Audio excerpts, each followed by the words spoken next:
The moment Ethan Cole saw the bruise on Maya Reed's wrist, he knew he was looking at a dead woman walking. Not today. Maybe not tomorrow. But soon. He'd seen it before. The careful movements, the forced smile, the way her eyes tracked the door like prey watching for a predator. He'd ignored it once, years ago, and that mistake still woke him at 3 a.m, drenched in sweat and guilt. This time would be different. This time, he wouldn't look away. Stay with me until the end of this story. Like this video and comment with your city so I can see how far this journey travels. The diner smelled like burnt coffee and yesterday's grease. Ethan Cole sat in the corner booth, the same one he'd claimed every Tuesday and Friday morning for the past 3 months. The vinyl seat had a tear near the edge that caught his jacket every time he slid in, and the table wobbled if you put too much weight on the left side. He liked it anyway. Predictable. Contained. A pocket of quiet in a city that never shut up. Newark at dawn was a study in contradictions.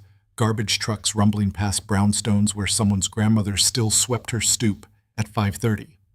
Streetlights flickering out just as the sun bled orange through the gaps between buildings. The diner sat on the corner of Market and some street Ethan could never remember the name of, wedged between a laundromat that never seemed open and a bodega that never seemed closed. He'd built his first business 3 blocks from here, back when he was 26 and stupid enough to think confidence and capital were the same thing. That company had collapsed within 18 months, but he'd learned more from that failure than from the 3 successful ventures that followed. Now, at 41, Ethan Cole was the kind of wealthy that didn't need to prove itself. No flash, no ego, just the quiet weight of knowing he could write a check that would change someone's life and never notice the money gone. But wealth was a strange insulation. It kept you warm and kept you distant. The bell above the door chimed. Ethan didn't look up. He was halfway through the business section of the Times, reading about a merger he'd predicted 6 months ago when Maya appeared at his table. Coffee? Please. She poured without meeting his eyes, the same way she always did. Maya Reed was maybe 30, maybe younger, the kind of tired that aged you in ways a birth certificate couldn't track. Dark hair pulled back tight enough to give him a headache just looking at it. Pale skin that had probably been pretty once, before whatever life she was living had leached the color out. But it was her hands Ethan noticed first. They were always moving. Adjusting her apron, tucking invisible strands of hair behind her ear, touching the edge of the coffee pot like she needed to confirm it was real. Small, restless movements that spoke of nerves wound too tight. "Anything else?" she asked. "The usual." She nodded and turned away. That's when he saw it. The bruise on her left wrist, dark purple fading to yellow at the edges, roughly the size and shape of fingers. 4 of them, maybe a thumb on the other side. She'd tried to cover it with foundation, but the fluorescent lights overhead were merciless. Ethan's coffee suddenly tasted like ash. He watched her walk back to the kitchen, watched the way she moved through the space like she was trying not to take up too much room. Shoulders curved inward. Steps small and quiet. The body language of someone who'd learned that being noticed meant being hurt. Christ. He folded the newspaper, his appetite gone. The diner was nearly empty this early, just a couple of truckers at the counter nursing hangovers and a kid in scrubs who'd clearly just finished a night shift. The cook, a bear of a man named Eddie, who'd been here since the place opened in 1987, worked the grill with the efficient boredom of someone who'd made 10,000 eggs exactly the same way. Maya returned with his breakfast. 2 eggs over easy, wheat toast, bacon crispy enough to shatter. She set the plate down with the same careful precision she did everything else. "Thank you," Ethan said. She nodded, already turning away. "Maya." She froze. It was the first time he'd said her name out loud, though he'd known it for weeks.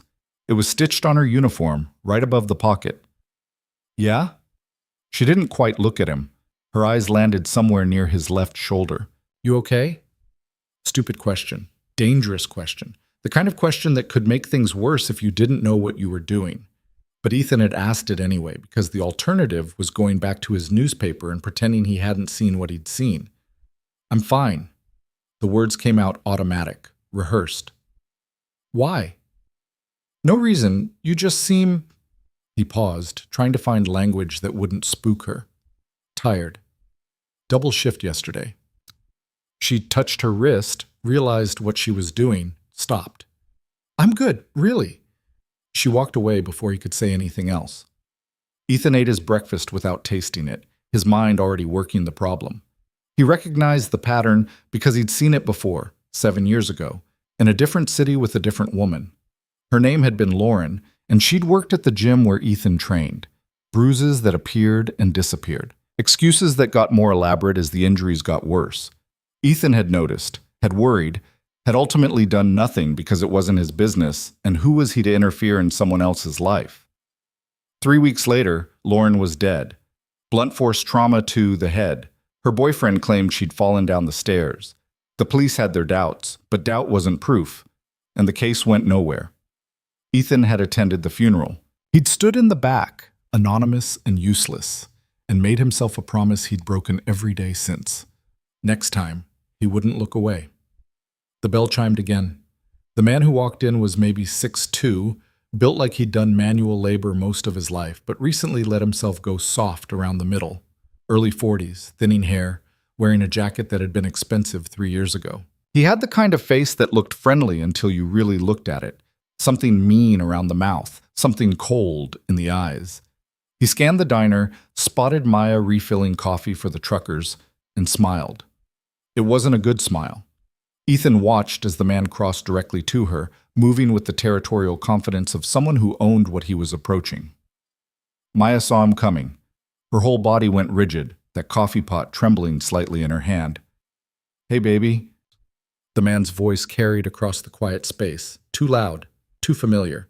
He reached out and touched her lower back, his hand sliding down to rest just above her hip. Possessive, claiming. Maya's face did something complicated. Smiled, but didn't. "Derek, what are you doing here? Can a guy visit his girl at work?" Derek leaned in, kissed her cheek. His hand stayed exactly where it was. "You didn't answer my texts." "I was busy. I told you I had a double." "Yeah, you said." His tone shifted, friendly surface over something sharp underneath. "Seems like you're always busy lately. Starting to wonder if you're avoiding me." "Don't be stupid." The words came out wrong, too sharp, too defensive. Maya caught herself, softened her voice. "I'm just tired. You know how it gets." "I know." Derek's smile widened, but his eyes stayed flat. "That's why I'm here. To take care of you. Make sure you're doing okay." One of the truckers glanced over, then quickly looked away. Eddie, at the grill, kept his back turned. The kid in scrubs was asleep with his head on the table. No one was going to do anything. Ethan felt something cold and familiar settle in his chest. Rage, maybe. Or recognition. Hard to tell the difference sometimes. Derek was still talking, his voice dropping lower, intimate in a way that made Ethan's skin crawl. "Why don't you take a break? Come sit with me for a minute." "I can't. I'm working." 5 minutes. Not a request. "Derek, 5 minutes." His hand tightened on her hip. Ethan saw Maya wince, saw her glance toward Eddie for help that wasn't coming, saw her shoulders drop in defeat. "Okay," she whispered. "Okay, just let me—" The coffee pot slipped. It happened fast. Maya's hand jerked, the pot tilted, and suddenly hot coffee was everywhere. It splashed across the counter, onto Derek's jacket, across his shoes. He jumped back with a curse, shaking liquid off his hands. "Jesus Christ, Maya! What the hell is wrong with you?" I'm sorry. She was already grabbing napkins, trying to clean up the mess, her movements frantic and clumsy. "I didn't mean to, You just what? You can't hold a fucking coffee pot without spilling it?" Derek's voice rose, drawing attention now. The truckers were definitely watching. Eddie had turned around, spatula in hand. "You know how much this jacket cost?" "I said I'm sorry. Sorry doesn't dry clean coffee stains, Maya." Ethan stood up. He didn't plan it, didn't think about it. His body just moved, carrying him across the diner before his brain could offer an opinion on whether this was a good idea. "Excuse me." His voice came out level, almost friendly. "I think it was an accident." Derek turned, sizing Ethan up with the quick, aggressive assessment of someone who'd been in his share of bar fights. "And you are?" "Just a customer. Looks like the lady didn't mean to spill. No harm done, right?" "No harm." Derek's laugh was ugly. "She ruined a $300 jacket, and you're telling me no harm done?" Ethan reached for his wallet, pulled out 400, set them on the counter. There. Now you can buy a new one and we can all get on with our morning. The diner went quiet. Derek stared at the money, then at Ethan, then back at the money. Something dangerous moved behind his eyes. I don't need your charity, man. Not charity, just solving a problem. Ethan kept his voice casual, non-confrontational. He'd learned a long time ago that fights started when someone felt backed into a corner. Give them an exit, and sometimes they'd take it. No reason for anyone to be upset over spilled coffee. You think this is about the coffee? Derek stepped closer, invading Ethan's space in a way that was clearly meant to intimidate. You think I give a shit about the jacket? I think you're having a bad morning and taking it out on someone who doesn't deserve it. Ethan held his ground. I think whatever's happening between you two is your business, but in public we treat people with respect, even when we're angry. Derek's jaw clenched. For a second, Ethan thought he'd miscalculated, that this was going to get physical right here in the middle of the diner. Then Derek turned to Maya, who was standing frozen behind the counter, napkins clutched in her white-knuckled hands. We'll talk about this later, Derek said quietly. The words landed like a threat. He grabbed the money off the counter, shoved it in his pocket, and walked out without looking back. The bell chimed cheerfully as the door swung shut. Ethan let out a breath he hadn't realized he was holding. Maya was staring at him, her expression unreadable. Fear, maybe. Or anger. Hard to tell. You shouldn't have done that, she said finally. Probably not. You don't understand. I understand enough. Ethan returned to his booth, picked up his coffee with a hand that was steadier than he expected. I understand that you're scared, and he's counting on that. I understand that this isn't the first time, and it won't be the last unless something changes. You don't know anything about my life. You're right, I don't. He met her eyes, held them. But I know what I saw, and I know you deserve better than whatever that was. Maya's face did something complicated again. For a second, Ethan thought she might cry. Then she squared her shoulders, lifted her chin, and went back to cleaning up the spilled coffee. The rest of his breakfast was silent. Ethan spent the rest of the day trying to focus on work and failing. His office was in a converted warehouse in the Ironbound, all exposed brick and industrial windows, the kind of space that had been cheap when he bought it 15 years ago and was now worth triple. He employed 17 people, most of them working remotely, but kept the physical space because he liked having somewhere to go that wasn't his too big, too empty apartment. Today, though, the office felt like a cage. He sat at his desk, laptop open, staring at spreadsheets that refused to make sense. His business, venture capital, mostly tech startups that needed funding and guidance to scale, usually absorbed his attention completely. Finding the next disruptor, the next innovation, the next team hungry enough and smart enough to change their corner of the world. It was puzzle solving at the highest level, and Ethan was good at it. But today, all he could see was Maya's wrist. That bruise, those careful, frightened movements. Derek. He opened a new browser tab and typed in Derek Shaw, Newark, NJ. The search returned nothing useful. A few LinkedIn profiles, none matching the man from the diner. Some old newspaper articles about high school sports. A Derek Shaw who'd been arrested for DUI in 2019, but the mugshot didn't match. Ethan tried different combinations. Derek Shaw assault. Derek Shaw domestic violence. Derek Shaw restraining order. Nothing. Either Derek was smart enough to keep his violence private, or he'd been lucky enough to avoid consequences. Probably both. Ethan closed the laptop, rubbed his eyes. This was crazy. He didn't know these people. Maya was a waitress he'd exchanged maybe 50 words with over 3 months. Derek was a stranger who might be exactly what he seemed. An asshole, sure, but not necessarily a criminal. Except Ethan had seen the fear in Maya's face, had watched her body language shift the second Derek walked in, had heard the threat buried in those final words. We'll talk about this later. He knew what later meant. His phone buzzed, text from Rachel, his business partner, and the only person who could get away with calling him out on his bullshit. Rachel, you coming to the Brennan meeting, or are you going to bail like you did on the last 3? Ethan had completely forgotten about the Brennan meeting. They were considering a significant investment in a biotech startup, and Rachel had spent 2 weeks putting together the analysis. He should be there. He needed to be there. Ethan. On my way. He grabbed his jacket, headed for the door, and lasted exactly 4 steps before turning around.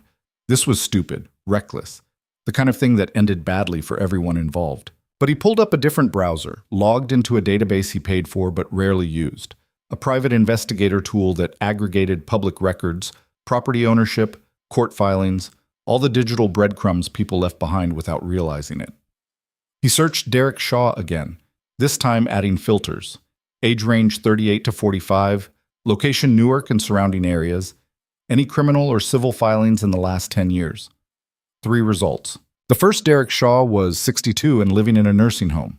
The second had moved to California in 2018. The third, Derek Michael Shaw, age 43, current address 447 South Orange Avenue. 2 domestic disturbance calls in the past 18 months, both dismissed after the complainant declined to press charges. 1 restraining order filed and withdrawn within 48 hours. Employed by Garden State Construction as a project manager until 6 months ago, now listed as independent contractor. Ethan read the report twice. 2 domestic disturbance calls. A restraining order that disappeared almost as fast as it appeared. Classic pattern. Victim gets scared enough to reach out for help, then gets scared into taking it back. He saved the file, closed the browser, and sat there feeling like a creep and a stalker, and also like someone who'd just confirmed what he already knew. Maya was in trouble. Real trouble. The kind that started with bruises and ended with a closed casket. His phone buzzed again. Rachel. Where are you? Ethan. Something came up. Handle Brennan without me. Your instincts are better anyway. Rachel. Are you okay? Ethan. Yeah, just dealing with something personal. Rachel. You don't have personal things. That's literally your whole personality. Ethan. Thanks for the psychological assessment. I'll be in tomorrow. He pocketed his phone before she could respond, grabbed a notepad, and started writing. But the diner was different at night. Ethan had never been here past noon, and he was surprised by how the space transformed. The harsh fluorescent lighting gave way to softer overhead bulbs that made everything look sepia-toned, almost nostalgic. The dinner crowd was smaller than breakfast. A few regulars who looked like they'd been coming here since the Carter administration, a couple of teenagers sharing cheese fries, a woman reading a paperback at the counter. Maya was still working. Of course she was. Double shifts, she'd said. Ethan wondered how often double actually meant every shift available, because she couldn't afford to say no. He took the same corner booth. Maya saw him immediately, and something flickered across her face. Surprise, maybe? Or resignation. She approached slowly, coffee pot in hand. Twice in one day. You must really like our eggs. Actually, I'm just here for coffee. Ethan pushed a folded piece of paper across the table. And to give you this. Maya didn't touch it. What is it? A phone number, a resource. He kept his voice low. If you ever need help, no strings, no judgment, no pressure, just options. I don't need... I know, you're fine. Everything's fine. Ethan leaned back, giving her space. But on the off chance that things ever become not fine, that number connects to a service that specializes in helping people leave bad situations. They have legal resources, safe housing, protection orders, all of it. Free and confidential. Maya stared at the paper like it might bite her. You think you know what my life is? I don't. And I'm not trying to rescue you or fix you or play hero. I'm just... He paused, trying to find the right words. I'm giving you information. What you do with it is completely up to you. And if I tell you to mind your own business, then I will. This is the last time we'll talk about it unless you want to. I promise. She picked up the paper, unfolded it, read the number twice. Why do you care? Because someone should. It was the truth, just not all of it. The whole truth was Lauren. The whole truth was guilt that woke him up at 3 a.m. The whole truth was knowing he'd had a chance to help someone once and hadn't, and she'd died because of it. But Maya didn't need his trauma. She had enough of her own. I have to get back to work, she said finally. Of course. She started to walk away, hesitated, turned back. That thing this morning, when you gave Derek the money, that was really stupid. Yeah. He's going to remember that. He's going to... She stopped herself, glanced around the diner to make sure no one was listening. Just be careful. Derek doesn't like being embarrassed. Noted. Maya pocketed the paper and walked away. Ethan sat there for another hour, drinking coffee that had long since gone cold, watching Maya work.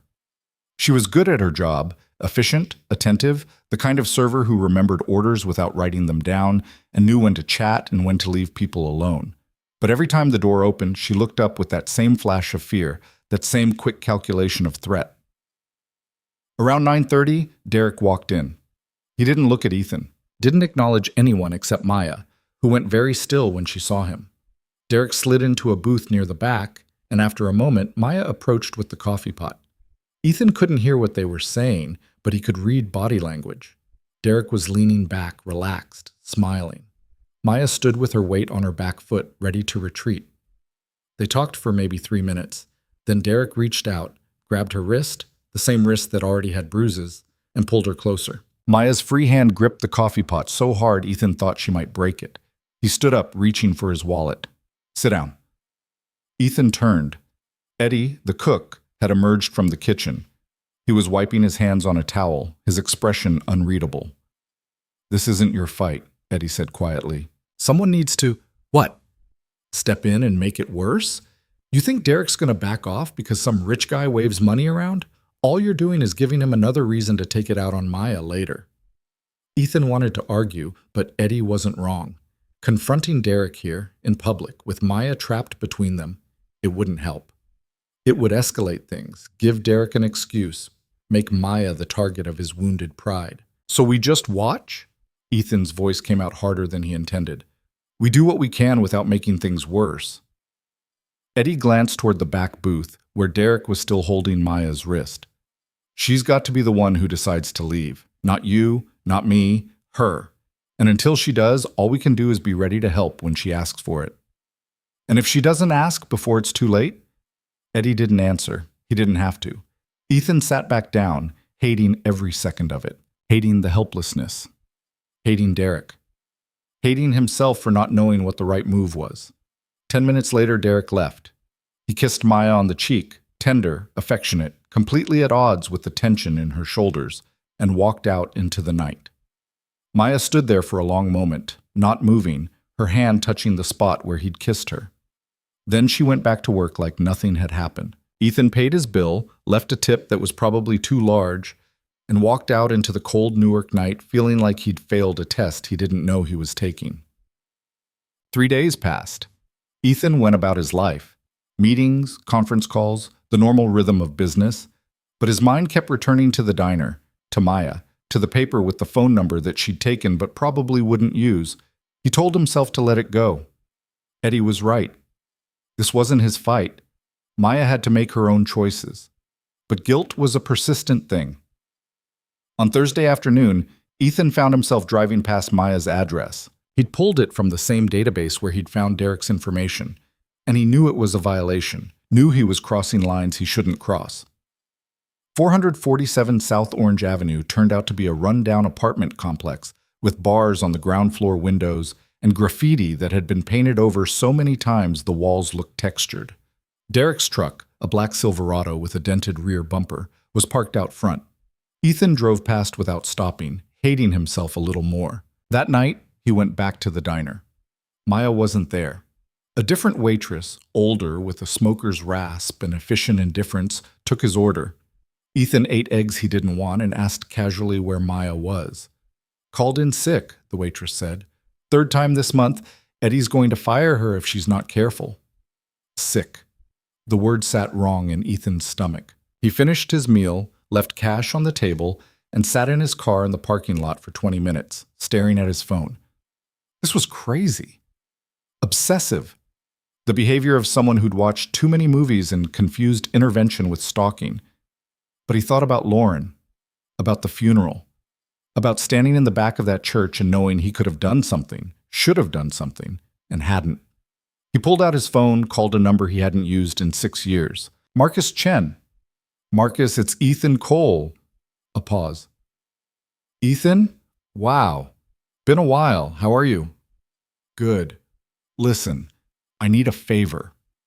Marcus Chen was a private investigator Ethan had hired once to do background checks on a potential business partner who'd turned out to be running 3 different investment scams. Marcus was good at his job, discreet, and understood that sometimes people needed information without asking too many questions about why. "What kind of favor?" Marcus asked. "Surveillance. I need you to keep an eye on someone. Make sure she's safe." "She? It's not like that. There's a domestic situation. I think she's in danger." Another pause, longer this time. "Ethan, if someone's in danger, you should call the police." "She won't. She's scared. And from what I can tell, he's smart enough to avoid leaving evidence." "So you want me to watch her until what? He hurts her, and I catch it on camera?" "I want you to watch her so that if things escalate, someone's there who can help." "You mean someone who isn't you?" "Yeah." Marcus sighed. "This is a bad idea. You know that, right?" "Probably. Probably, definitely. But send me what you have. Name, address, description, any patterns or schedules. I'll see what I can do." "Thank you." "Don't thank me yet. And Ethan, whatever happened that's got you doing this, you should probably talk to someone about it. Someone professional." "Noted." Ethan hung up, sent Marcus everything he had on Maya and Derek, and sat there in the parking lot feeling like he'd just made things better and worse at the same time.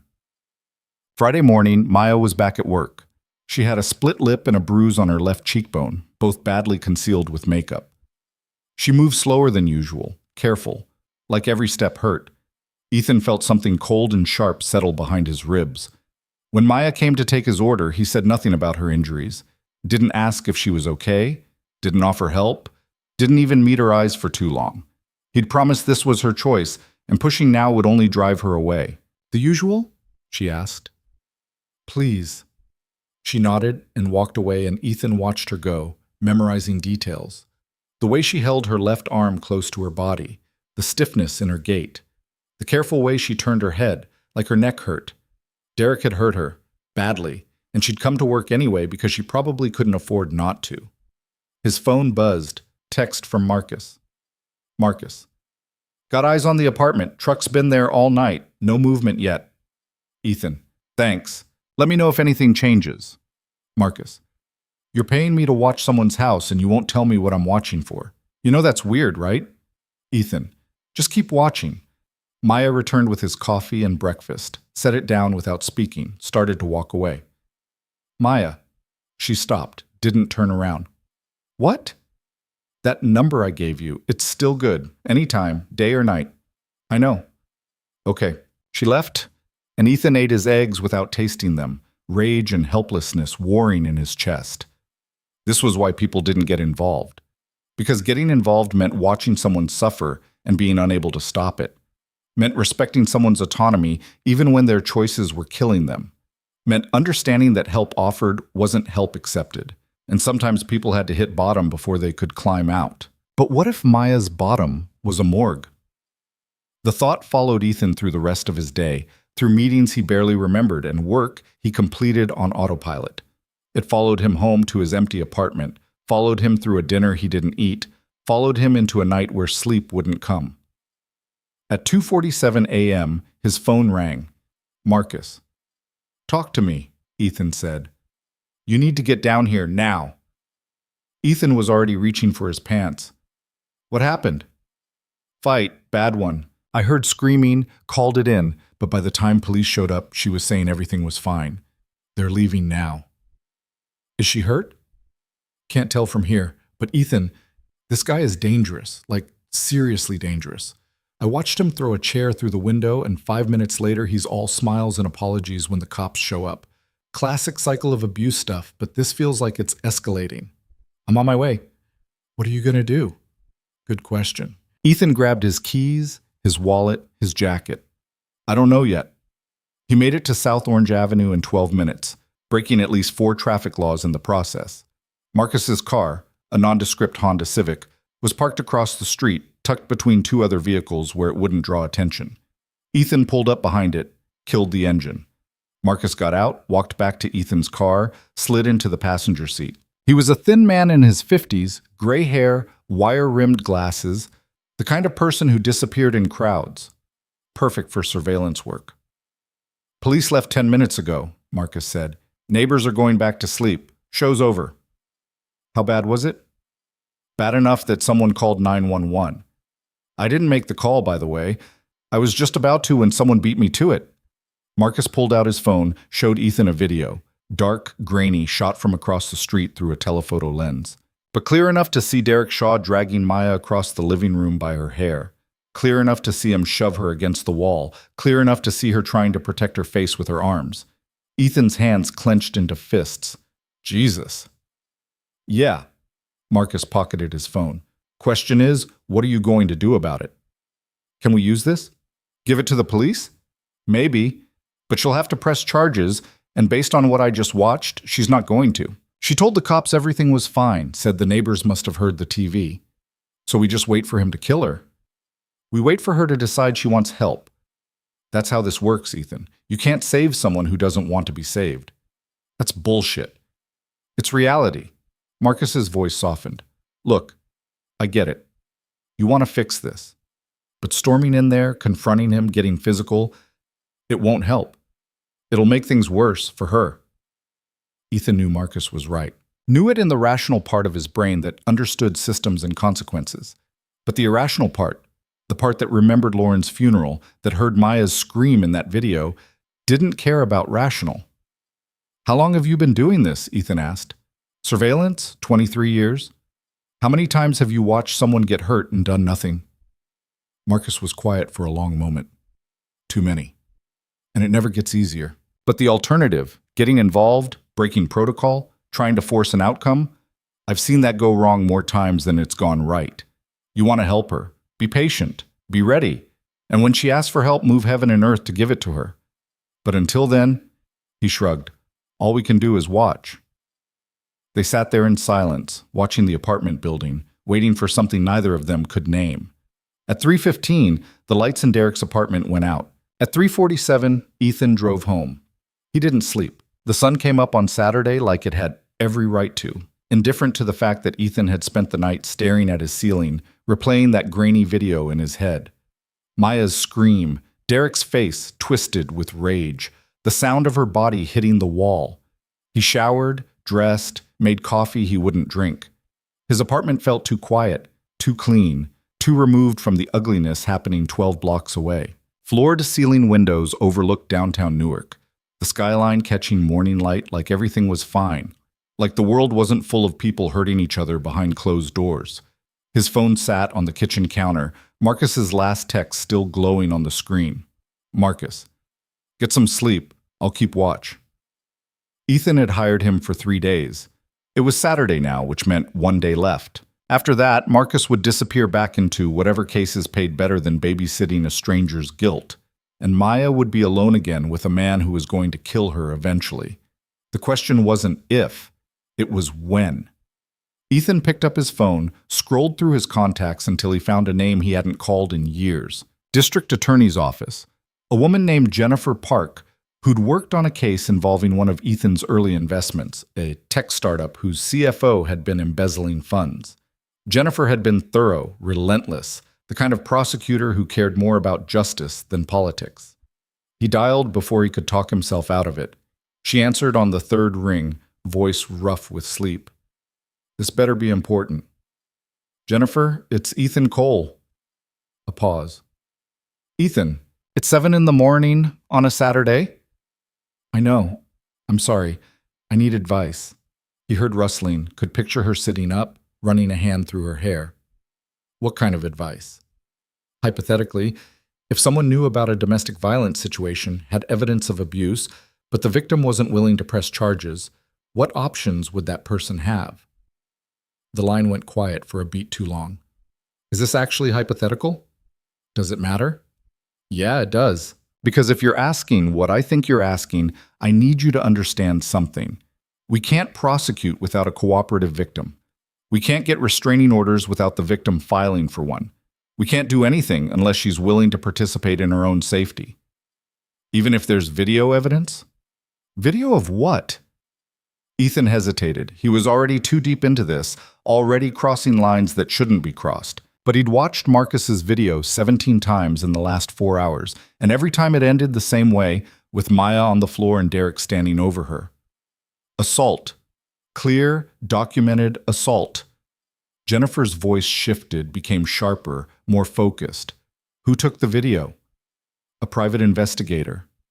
Jesus, Ethan, tell me you're not stalking someone. I'm not stalking anyone. I'm trying to help someone who's in danger. And she asked for this help? Not exactly. Not exactly, or not at all. Ethan closed his eyes, pressed his thumb and forefinger against the bridge of his nose. Not at all. Then you need to stop. Right now, I'm serious. What you're describing is harassment at best, criminal stalking at worst. If this woman hasn't asked for help, if she hasn't indicated she wants intervention, you have no legal standing. None. And if you push this, you could end up arrested while the actual abuser walks free. So I just watch her get hurt? You call the police when you witness a crime. You offer resources if she asks for them. You respect her autonomy even when you think she's making the wrong choice. Jennifer's tone softened slightly. I know that's not what you want to hear. I know it feels wrong to stand by, but forcing help on someone who isn't ready for it doesn't work. It just drives them deeper into isolation. What if she doesn't have time to get ready? What if the next time he hits her, she doesn't get up? Then that's a tragedy. But it's still not your call to make. The words hit like a slap. Ethan wanted to argue, wanted to explain about Lauren, about guilt, about the weight of doing nothing. But Jennifer wasn't wrong. She was just telling him what he already knew and didn't want to accept. Thanks for your time, he said. Ethan, wait. This woman, does she know you're having her watched? No. Then stop. Seriously, you're not helping. You're just inserting yourself into a situation you don't understand and potentially making it more dangerous for everyone involved. Noted. He hung up before she could say anything else, set the phone down, and stood there in his pristine kitchen feeling like a complete bastard. The smart move was to walk away. Delete Marcus's number, stop going to the diner, let Maya's life continue without his interference. He'd offered help. She hadn't taken it. That was supposed to be enough. But it wasn't. It wasn't enough 7 years ago, and it wasn't enough now. Ethan grabbed his keys. The diner was busier on Saturday mornings, filled with families and couples and people who had nowhere better to be. Ethan took his usual booth, watching the door, waiting for Maya to appear. She didn't. Eddie worked the grill with his usual efficiency, and a different waitress, young, maybe 20, with purple streaks in her hair, brought Ethan his coffee. "Where's Maya?" he asked. The girl shrugged. "No idea. Eddie said she called in again. 3rd time this week." "She say why?" "Nope. You want to order or just the coffee?" "Just coffee." She left, and Ethan sat there staring at his cup, his mind already spiraling. Maya had called in sick, which could mean she was actually sick, or it could mean Derek had hurt her badly enough that she couldn't hide it. Or it could mean Derek was keeping her home, isolating her, tightening control. His phone buzzed. Marcus. Still no movement. Truck hasn't left the lot. Curtains are drawn. Can't see inside. Ethan. Keep watching. Marcus. That's today's last update unless something changes. My contract's up at midnight. Ethan. I'll extend it another week. Marcus. Ethan, you need to let this go. Ethan. Another week. Name your price. A longer pause this time. Marcus. Triple my usual rate if you want me to keep doing something I'm telling you is a bad idea. Ethan. Done. He pocketed his phone, left cash on the table, and walked out into morning sunlight that felt too bright, too cheerful for the knot of dread sitting in his stomach. Saturday bled into Sunday.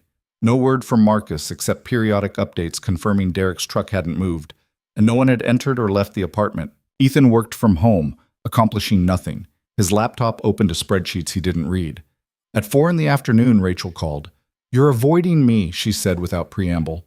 "I'm not avoiding you. I'm busy."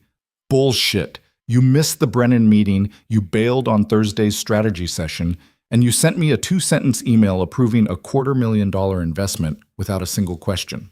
So either you've been replaced by a pod person or something's wrong."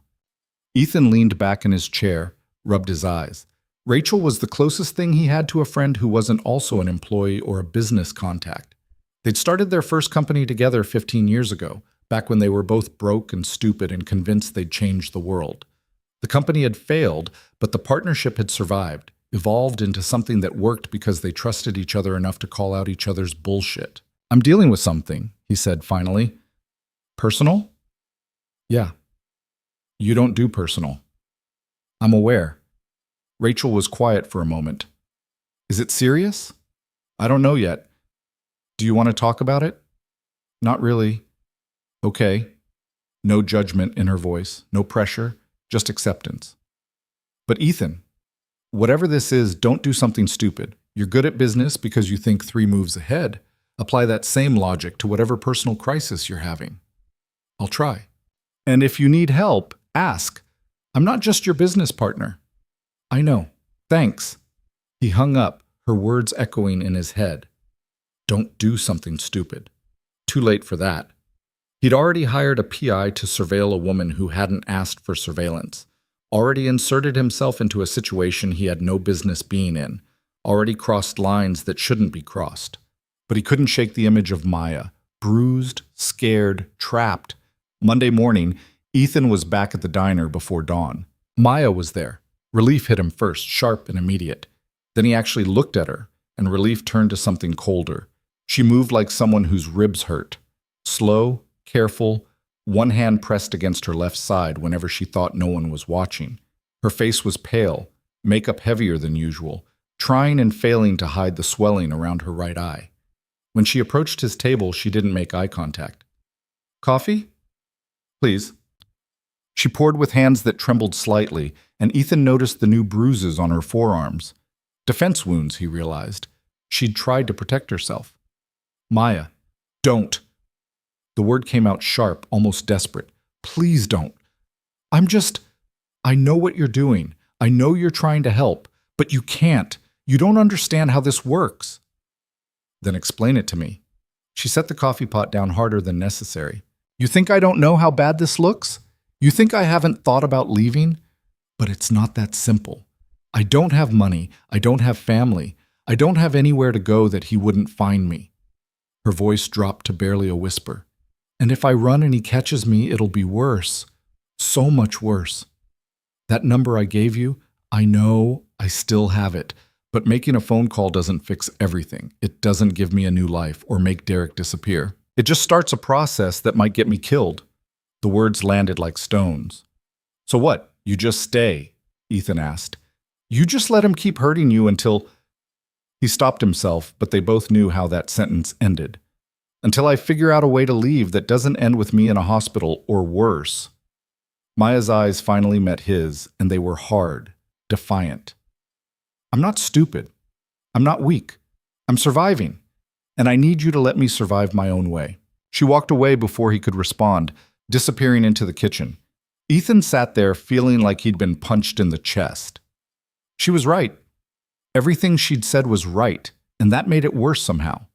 Because she understood her situation better than he did, had calculated the risks and determined that staying was safer than running, and who was he to tell her she was wrong? But understanding didn't make it easier to watch. He finished his coffee without tasting it, left money on the table, and was halfway to the door when Eddie appeared, blocking his path. "Can I talk to you for a second?" Eddie asked. "Sure." They stepped outside into the gray morning. Eddie pulled out a pack of cigarettes, lit one, took a long drag.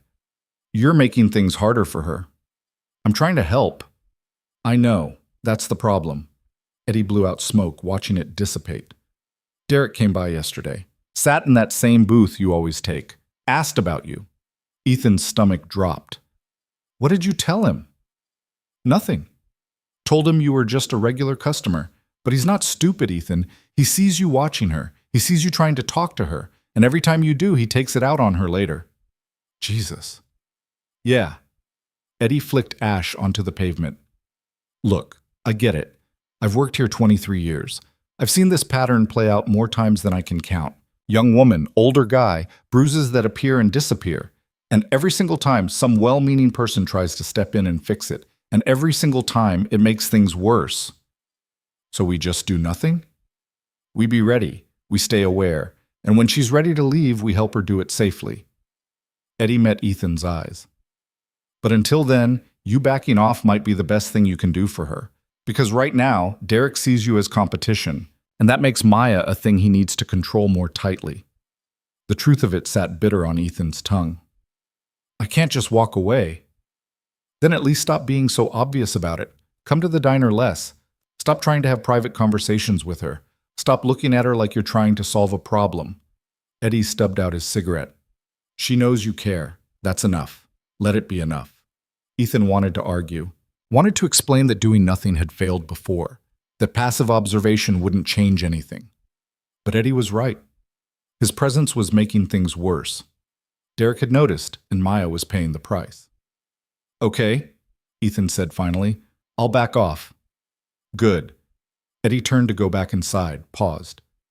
For what it's worth, you're not wrong to care. You're just wrong about how to help. Ethan drove to his office and tried to work. Made it through 2 hours before giving up, his mind too fractured to focus. He called Marcus. Tell me something good, Ethan said. Can't. It's all bad. Marcus sounded tired.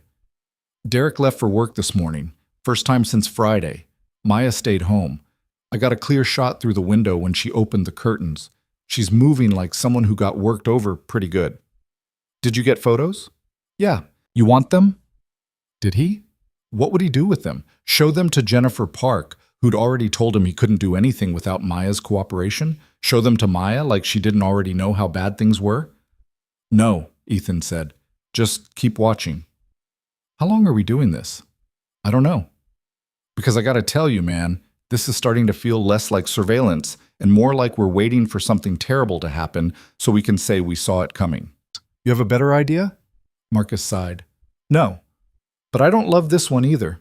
They hung up and Ethan sat in his office surrounded by the evidence of success. Awards on the walls, photos of companies he'd helped build, furniture that cost more than most people made in a month, and felt completely powerless. The next 3 days followed the same pattern. Ethan stayed away from the diner, getting updates from Marcus that confirmed what he already knew. Derek went to work, came home, and behind those closed curtains, bad things happened. Maya showed up for her shifts, bruised and quiet, and did her job with the mechanical efficiency of someone who'd learned to disappear inside her own skin. On Thursday, something changed. Ethan was in a meeting with Rachel and 2 potential investors when his phone buzzed. He ignored it. It buzzed again and again. Excuse me, he said, stepping out of the conference room. 3 texts from Marcus, each more urgent than the last. Marcus. Derek just left. Middle of the workday. Looked pissed. Marcus. He's heading back to the apartment. Marcus.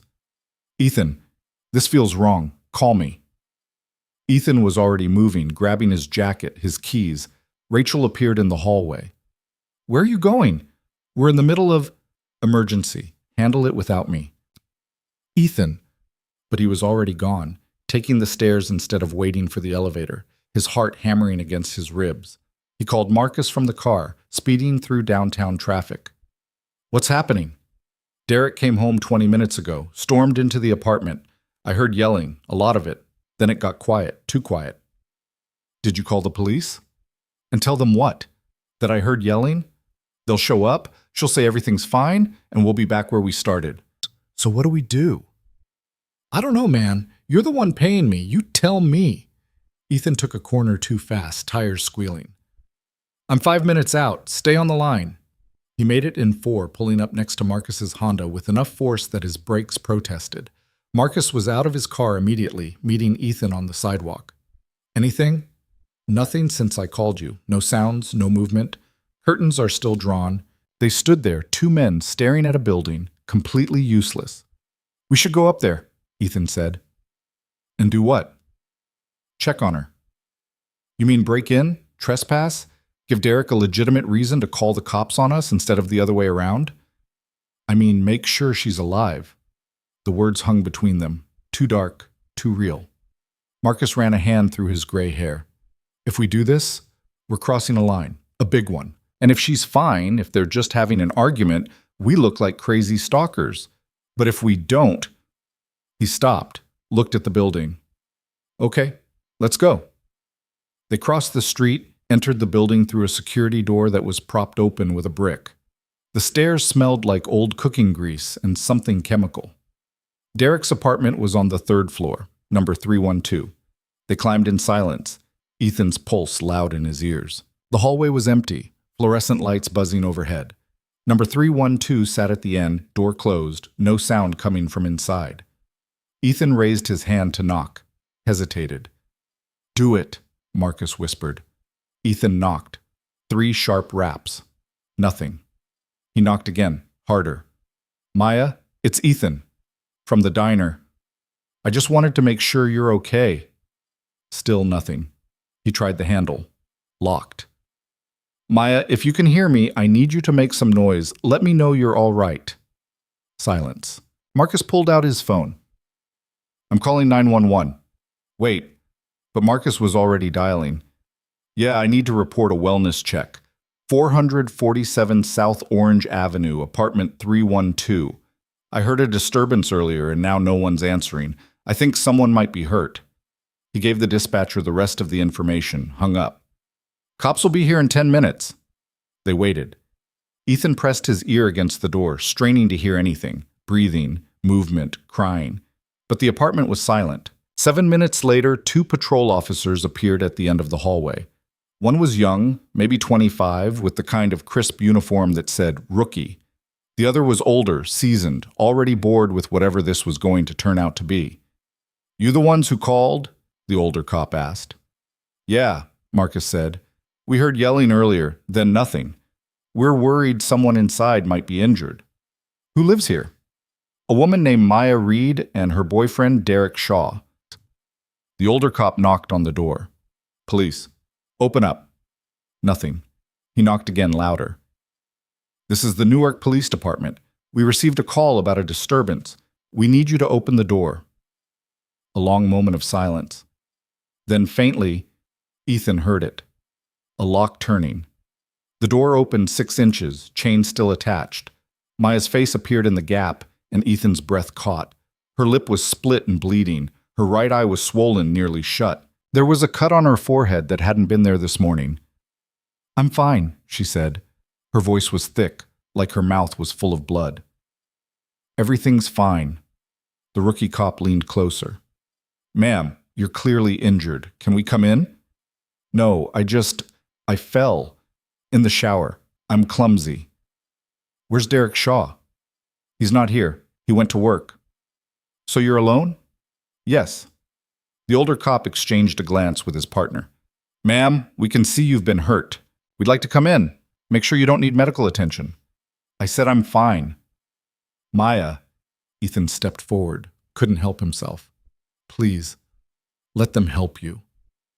Her eyes found his, and for a second he saw everything, the fear, the pain, the calculation. Then she looked away. "I don't know who you are," she said to Ethan. "You need to leave me alone. Stop following me. Stop showing up at my work. Stop having me watched." The words landed like a punch. The older cop turned to Ethan, his expression shifting. "You know this woman?" She works at a diner I go to." "And you've been following her?" "Not following. I was concerned. I saw Bruises, and I thought..." "You thought you'd play hero?" The cop's hand moved to his belt, resting near his cuffs. "Sir, I'm going to need you to step back." "I'm trying to help her," Ethan said, desperation bleeding into his voice. "Derek Shaw is abusing her. I have evidence." "Evidence you obtained how? By stalking her?" "I hired a private investigator." "Jesus Christ." The cop turned to Marcus. "You the PI?" Marcus raised his hands. "I was hired to conduct surveillance, yes. On someone who didn't request it?" "My client had concerns about her safety." "Your client doesn't get to decide that." The cop looked back at Maya. "Ma'am, do you want to press charges against these men for harassment?" Maya's good eye met Ethan's one more time. "No," she said quietly. "Just make them leave." The older cop jerked his head toward the stairs. "You heard her. Both of you out. Now. And if I see you around this building again, I'll arrest you for trespassing." "But she's hurt." Ethan tried one more time. "You can see she's hurt. He did that to her." "She says she fell. Unless she wants to file a complaint, There's nothing we can do. Now move, before I change my mind about those harassment charges. Marcus grabbed Ethan's arm. Come on, we need to go. Ethan let himself be pulled toward the stairs, looking back at apartment 312. The door was already closing, Maya's battered face disappearing behind it. The lock turned, and Ethan stood there in that shitty hallway, surrounded by the smell of grease and chemicals, understanding with perfect clarity that he'd just made everything worse. The cops escorted them all the way to their cars, standing with arms crossed until both vehicles pulled away from the curb. Ethan drove 3 blocks before he had to pull over, his hands shaking too badly to hold the wheel steady. Marcus pulled up behind him, got out, walked to Ethan's window. That went about as bad as it could go, Marcus said. Ethan pressed his palms against his eyes, trying to stop the spinning in his head. She protected him. After everything he did to her, she protected him. That's what they do. It's part of the cycle. Don't give me clinical analysis right now, Marcus. I can't. He stopped, swallowed hard. I just made her life so much worse. You understand that? Derek's going to know we called the cops. He's going to blame her for it. Maybe. Or maybe he'll back off for a while, knowing people are watching. You don't believe that. Marcus leaned against the car, looking back toward the apartment building like he could see through 3 blocks of Newark real estate to that closed door. No, I don't. They stood there in silence for a moment, the afternoon sun doing nothing to warm the cold settling in Ethan's chest. I'm done, Marcus said finally. I'll send you my final invoice, but I can't keep doing this. It's not helping her, and it's not helping you. So we just walk away?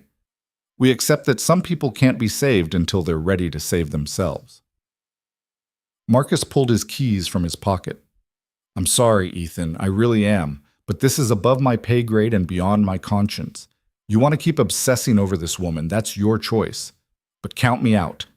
He walked back to his car, and Ethan watched him drive away, leaving him alone with the wreckage of his good intentions. His phone rang. Rachel. Ethan ignored it. It rang again. He let it go to voicemail. On the 3rd call, he answered. What? The investors walked, Rachel said. No preamble, just the facts. You disappeared in the middle of our pitch. I tried to salvage it, but they said if you're not committed enough to stay in the room, they're not committed enough to write a check. How much? $2.3 million. Ethan closed his eyes. $2.3 million gone because he'd been too busy playing White Knight to someone who didn't want rescuing. I'll fix it, he said. How? They're already talking to other firms, and Ethan, I need to know, is this going to keep happening? Because if you're having some kind of breakdown, we need to address it before you tank the whole company. I'm not having a breakdown. Then what's going on? And don't tell me it's personal. Personal doesn't cost us $2 million in a single afternoon. Ethan stared through his windshield at nothing. There's a woman. She's being abused. I tried to help. It went badly. Rachel was quiet for a long moment. Is she someone you're involved with? No, she's a waitress. I don't even really know her. Then why are you risking everything over this? Because 7 years ago, someone else had needed help and he'd done nothing. Because Lauren's funeral had taught him that inaction had consequences. Because he'd convinced himself that this time would be different. That this time he'd be the one who stepped up and made a difference. But all he'd actually done was make things worse. I don't know, he said, and it was the most honest thing he'd said in days. Okay, here's what's going to happen. You're going to take the rest of the week off. Go somewhere quiet, get your head straight, and figure out what you actually want here. Because whatever you're doing now isn't working for anyone. Rachel, this isn't a suggestion, Ethan. This is me protecting the company from your self-destruction.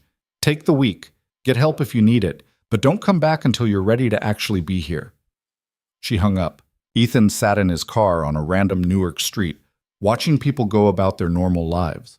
Walking dogs, pushing strollers, arguing on cell phones about normal things. And he felt completely untethered from all of it. He drove home, poured 3 fingers of scotch he didn't drink, and sat on his couch staring at the wall until the sun went down. His phone buzzed around 9. Unknown number. He almost didn't answer, but something made him pick up. Hello? Breathing on the other end. Ragged, wet, like someone crying. Hello? Ethan said again. You need to stop. Maya's voice, barely recognizable through tears and what sounded like a split lip. Please, you have to stop trying to help me. Maya, he knows. About the PI, about you watching the apartment, about the cops today. He knows all of it, and he's... Her voice broke. You're making it so much worse. Every time you try to help, it gets worse. Ethan's hand tightened on the phone. Where are you right now? Are you safe? I'm not safe. I haven't been safe in 3 years. But I was surviving. I had a system. I knew his patterns. I knew how to make it through. And then you came along with your good intentions and your money and your fucking savior complex, and now I don't know how to predict him anymore. Tell me where you are. I'll come get you. Right now. We'll go somewhere he can't find you. And then what? I live in hiding for the rest of my life? I give up my job, my apartment, everything I have because you decided I needed saving? She laughed, bitter and broken. You don't get it. This isn't a movie. There's no happy ending where the rich guy swoops in and fixes everything. There's also no ending where you keep letting him beat you until he kills you. Maybe that's my choice to make. The words landed like a death sentence. Don't say that, Ethan said. Please don't say that. Why? Because it makes you uncomfortable? Because it means you can't fix this? Maya's breathing hitched. I called to tell you to back off, to stop watching me, stop trying to save me, stop making my life harder than it already is. Can you do that? Can you just leave me alone? Every instinct Ethan had screamed no. Every lesson from 7 years ago told him that walking away meant watching someone die. But Maya was right about one thing. This was her choice, her life, her risk to take. Okay, he said, the word tasting like ash. I'll stop. You promise? I promise. Another long silence, filled only with her ragged breathing. Thank you, she whispered. The line went dead. Ethan set the phone down and finally drank that scotch. Then he poured another, and another, until the edges of the world went soft and the guilt became something he could almost live with. He woke up on his couch at 4 a.m, head pounding, mouth tasting like he'd been chewing carpet. His phone sat on the coffee table, screen dark, silent. No calls, no texts, no word from Maya. He'd made a promise. He intended to keep it. The next 3 days were a study in discipline. Ethan stayed away from the diner, deleted Marcus's number, avoided driving anywhere near South Orange Avenue. He threw himself into work, taking meetings Rachel had given up on, personally calling the investors who'd walked to rebuild bridges he'd burned. It almost worked, but every quiet moment, every gap in his schedule, his mind went back to that phone call. Maya's broken voice, the sound of tears and terror, the resignation in her words when she'd said maybe dying was her choice to make. On Wednesday, Rachel appeared in his office doorway. You look like hell, she said. Thanks. But you're functional again, so I'll take it. She sat down across from him, studied his face. You want to tell me what actually happened with this woman? Not particularly. Tough. You cost us $2 million and nearly tanked our reputation. I think I've earned some honesty. Ethan leaned back in his chair, considering how much to say. Rachel was practical, logical, the kind of person who made decisions based on data rather than emotion. She wouldn't understand the guilt, the compulsion, the way Lauren's death had carved out a piece of him that nothing could fill. But she'd also been his partner for 15 years. If anyone deserved the truth, it was her. I thought I could save her, he said simply. Turns out I was wrong. And now? Now I'm leaving her alone like she asked. Rachel nodded slowly. That must be hard. Yeah, but it's the right call. You can't help someone who doesn't want help. You can't save someone from their own choices. She paused. And you can't spend your life trying to make up for whatever happened before this that's got you so twisted up. Ethan's eyes snapped to hers. What makes you think there's something before this? Because I've known you for 15 years, and you've never once lost your mind over a stranger. Which means this isn't about her, it's about someone else. Rachel's voice softened. Whatever happened, whoever you couldn't help, it wasn't your fault, and destroying yourself now won't change it. You don't know that. I know you, that's enough. She stood, headed for the door, paused with her hand on the frame. Take care of yourself, Ethan.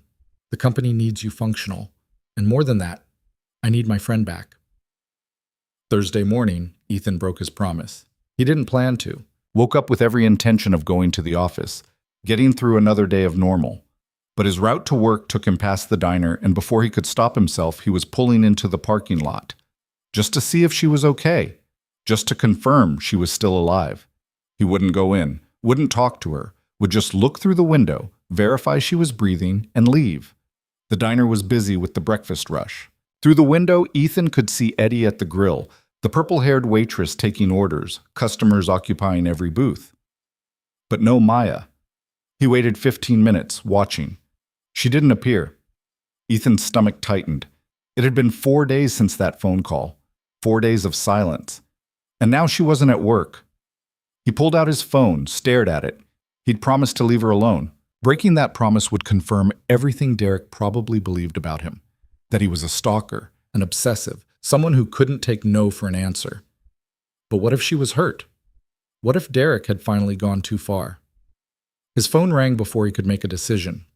Unknown number. Hello? Is this Ethan Cole? A woman's voice, professional, unfamiliar. Yes. Who's this? My name is Sarah Chen. I'm a caseworker with the Newark Women's Crisis Center. I got your number from a client who said you'd offered to help her.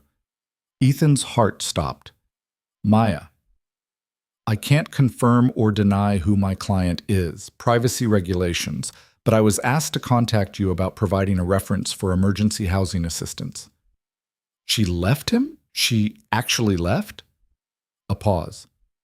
Again, I can't discuss specifics, but if you're willing to provide a reference, character witness, financial guarantee, that sort of thing, it would help expedite placement in a safe location.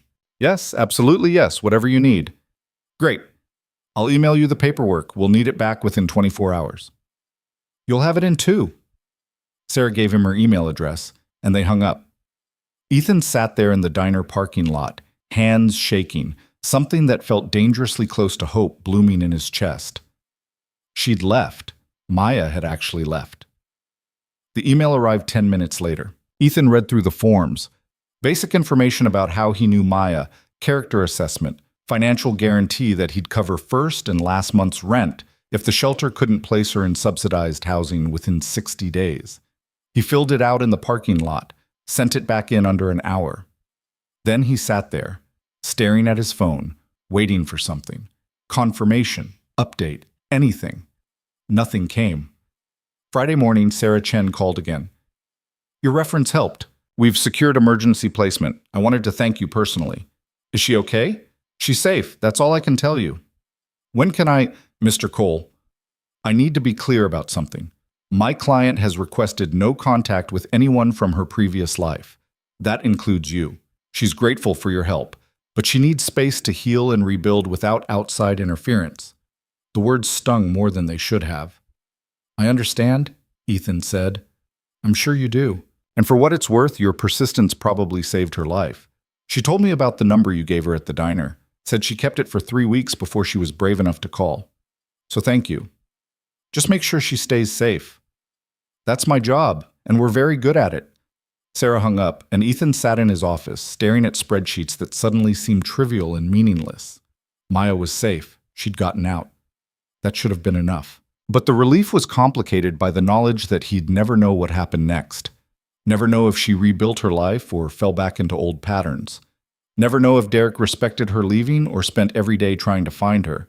Never know if his interference had actually helped or just delayed the inevitable. That evening, Ethan went back to the diner. Not to look for Maya. He knew she wouldn't be there. Just to close the loop, to return to where this all started. Eddie was working the grill. When he saw Ethan, something shifted in his expression. You heard? Eddie asked. That she left? Yeah. Eddie nodded slowly. Cops came by yesterday. Asked questions about Derek, about whether I'd seen him harassing Maya, gave me a card, told me to call if he showed up looking for her. Has he? Not yet, but he will. Eddie flipped an egg with practiced efficiency. Men like Derek don't let go easy. The shelter won't tell him where she is. Shelters have addresses. Addresses can be found. Nothing's foolproof. Eddie met Ethan's eyes. You did a good thing, getting her that help. But this isn't over. You know that, right? Ethan did know, had known from the beginning. Getting Maya out was only the first step, keeping her safe, helping her build a new life, making sure Derek couldn't drag her back. That was the harder part. What do I do now? Ethan asked. Now you let her figure out her own life. You've done what you can do. Ethan ordered coffee and eggs he wouldn't eat, sat in his usual booth, and tried to feel like this was a victory. The weekend passed quietly. No word from Sarah Chen, no updates on Maya, no sign of Derek. Ethan caught up on work, had dinner with Rachel where they talked about business, and carefully avoided the subject of his recent breakdown. Monday morning, everything changed. Ethan was in his office when his phone rang. Jennifer Park, the prosecutor he'd called weeks ago. Jennifer, what's up? Derek Shaw. That's the name of the guy involved in that domestic situation you called me about, right? Ethan's pulse kicked up. Yeah. Why? Because he just got arrested, violated a restraining order, showed up at a women's shelter, threatened staff. Whole thing's on camera. Is Maya okay? Who? The woman he was abusing, Maya Reed. Oh, yeah, she's fine.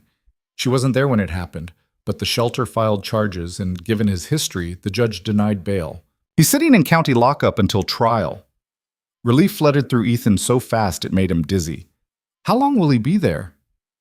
Depends. If he takes a plea, could be months. If it goes to trial, could be longer. And here's the thing. Once we started digging into Derek Shaw, we found a lot more than just this restraining order violation. Turns out he's got warrants in 2 other states for similar incidents. Guy's a serial abuser who's been skating by on victims too scared to press charges. So what happens now? Now we build a case. And if your friend Maya is willing to testify about what he did to her, we can put this guy away for years instead of months. She's not my friend. I barely know her. Right. Well, whatever she is, we're going to need her cooperation. Think you can help with that? I can try, but she asked me not to contact her. Then don't contact her. Contact her caseworker, let them know the situation, and let them present the option. We're not trying to pressure anyone. But if she's willing to come forward, we can make sure Derek Shaw never hurts anyone again. Ethan hung up and immediately called Sarah Chen. Mr. Cole, I told you no contact. I know, but the prosecutor handling Derek Shaw's case just called me. He's in custody, and they want Maya to testify. Sarah was quiet for a moment. I'll pass along the information, but that decision is entirely hers.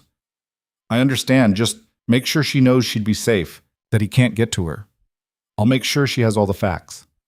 2 days later, Sarah called back. She's willing to testify, Sarah said. On one condition. What's that? She wants to meet with you first. To thank you, she said. And to make sure you understand something. What? You'll have to ask her yourself. She requested a supervised meeting at the crisis center tomorrow at 2. Are you available? Ethan cleared his schedule before Sarah finished the question. The Newark Women's Crisis Center occupied a nondescript brick building on a quiet street, designed to blend in and avoid attention. Security was tight. Buzzer entry, cameras, a receptionist who checked Ethan's ID 3 times before letting him through. Sarah Chen met him in the lobby. She was younger than he'd expected, maybe 35, with sharp eyes and the calm efficiency of someone who'd seen every nightmare variation human relationships could produce. Mr. Cole, thank you for coming. Of course. She led him down a hallway painted in soothing blues and grays, past offices and closed doors, to a small conference room. Maya sat at a table, hands wrapped around a cup of tea she wasn't drinking. She looked different. Better, in some ways. The bruises had faded, her face had color, her shoulders didn't curl inward like she was trying to disappear. But there was something fragile about her, too, like she was held together by nothing but willpower. I'll be right outside, Sarah said, closing the door. Ethan sat down across from Maya, suddenly not sure what to say. You look good, he tried. Liar. But she almost smiled. You look tired. Been a rough few weeks. Yeah, for both of us. Maya set down her tea, met his eyes. Sarah told me Derek's in custody, that he violated the restraining order. He showed up at a shelter. On camera, judge denied bail. Good. No emotion in the word, just flat satisfaction. Sarah also said they want me to testify. Only if you're comfortable, no pressure. I know, but I'm going to do it. Not for Derek, not even for me, really, but for whoever comes after me if I don't. Ethan nodded. That's brave. It's necessary. There's a difference. Maya folded her hands on the table, studying them. I wanted to see you because I need to say something about what you did. Maya, you don't have to. Yes, I do. Because you need to hear it. She looked up and her eyes were hard. What you did was wrong. Following me, having me watched, calling the cops without my permission, all of it was wrong. You violated my privacy and my autonomy, and you made my life harder when it was already barely survivable. The words landed like stones, each one deserved. But, Maya continued, it also saved my life. Because I wasn't going to leave on my own. I convinced myself I could manage Derek, that I could survive if I just stayed small enough and quiet enough.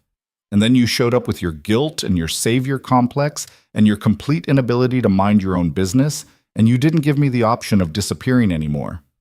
I'm sorry, Ethan said, for making it harder. I know you are, and I forgive you, but I also need you to understand something. She leaned forward, holding his gaze. I'm not your redemption. Whatever happened before this, whoever you failed, fixing me doesn't fix that. You helped me, and I'm grateful. But I'm not going to carry your guilt for you. The words cut deep because they were true.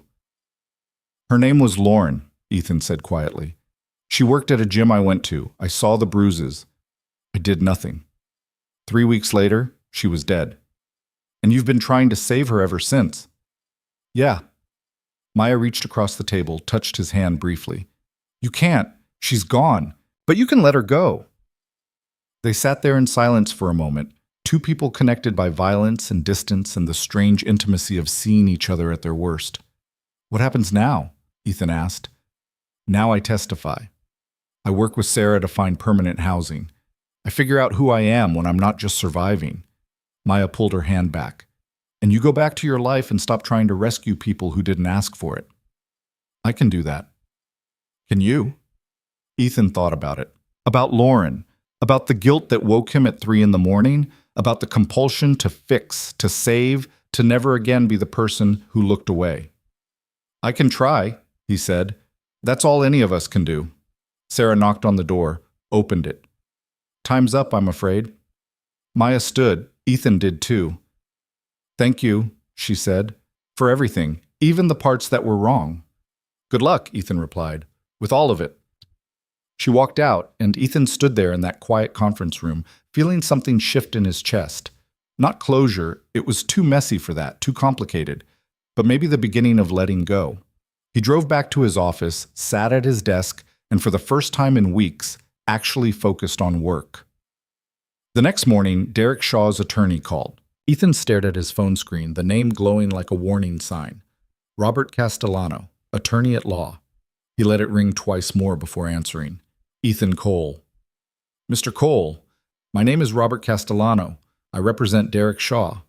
The voice was smooth, practiced, the kind of lawyer who'd learned to sound reasonable even when defending the indefensible.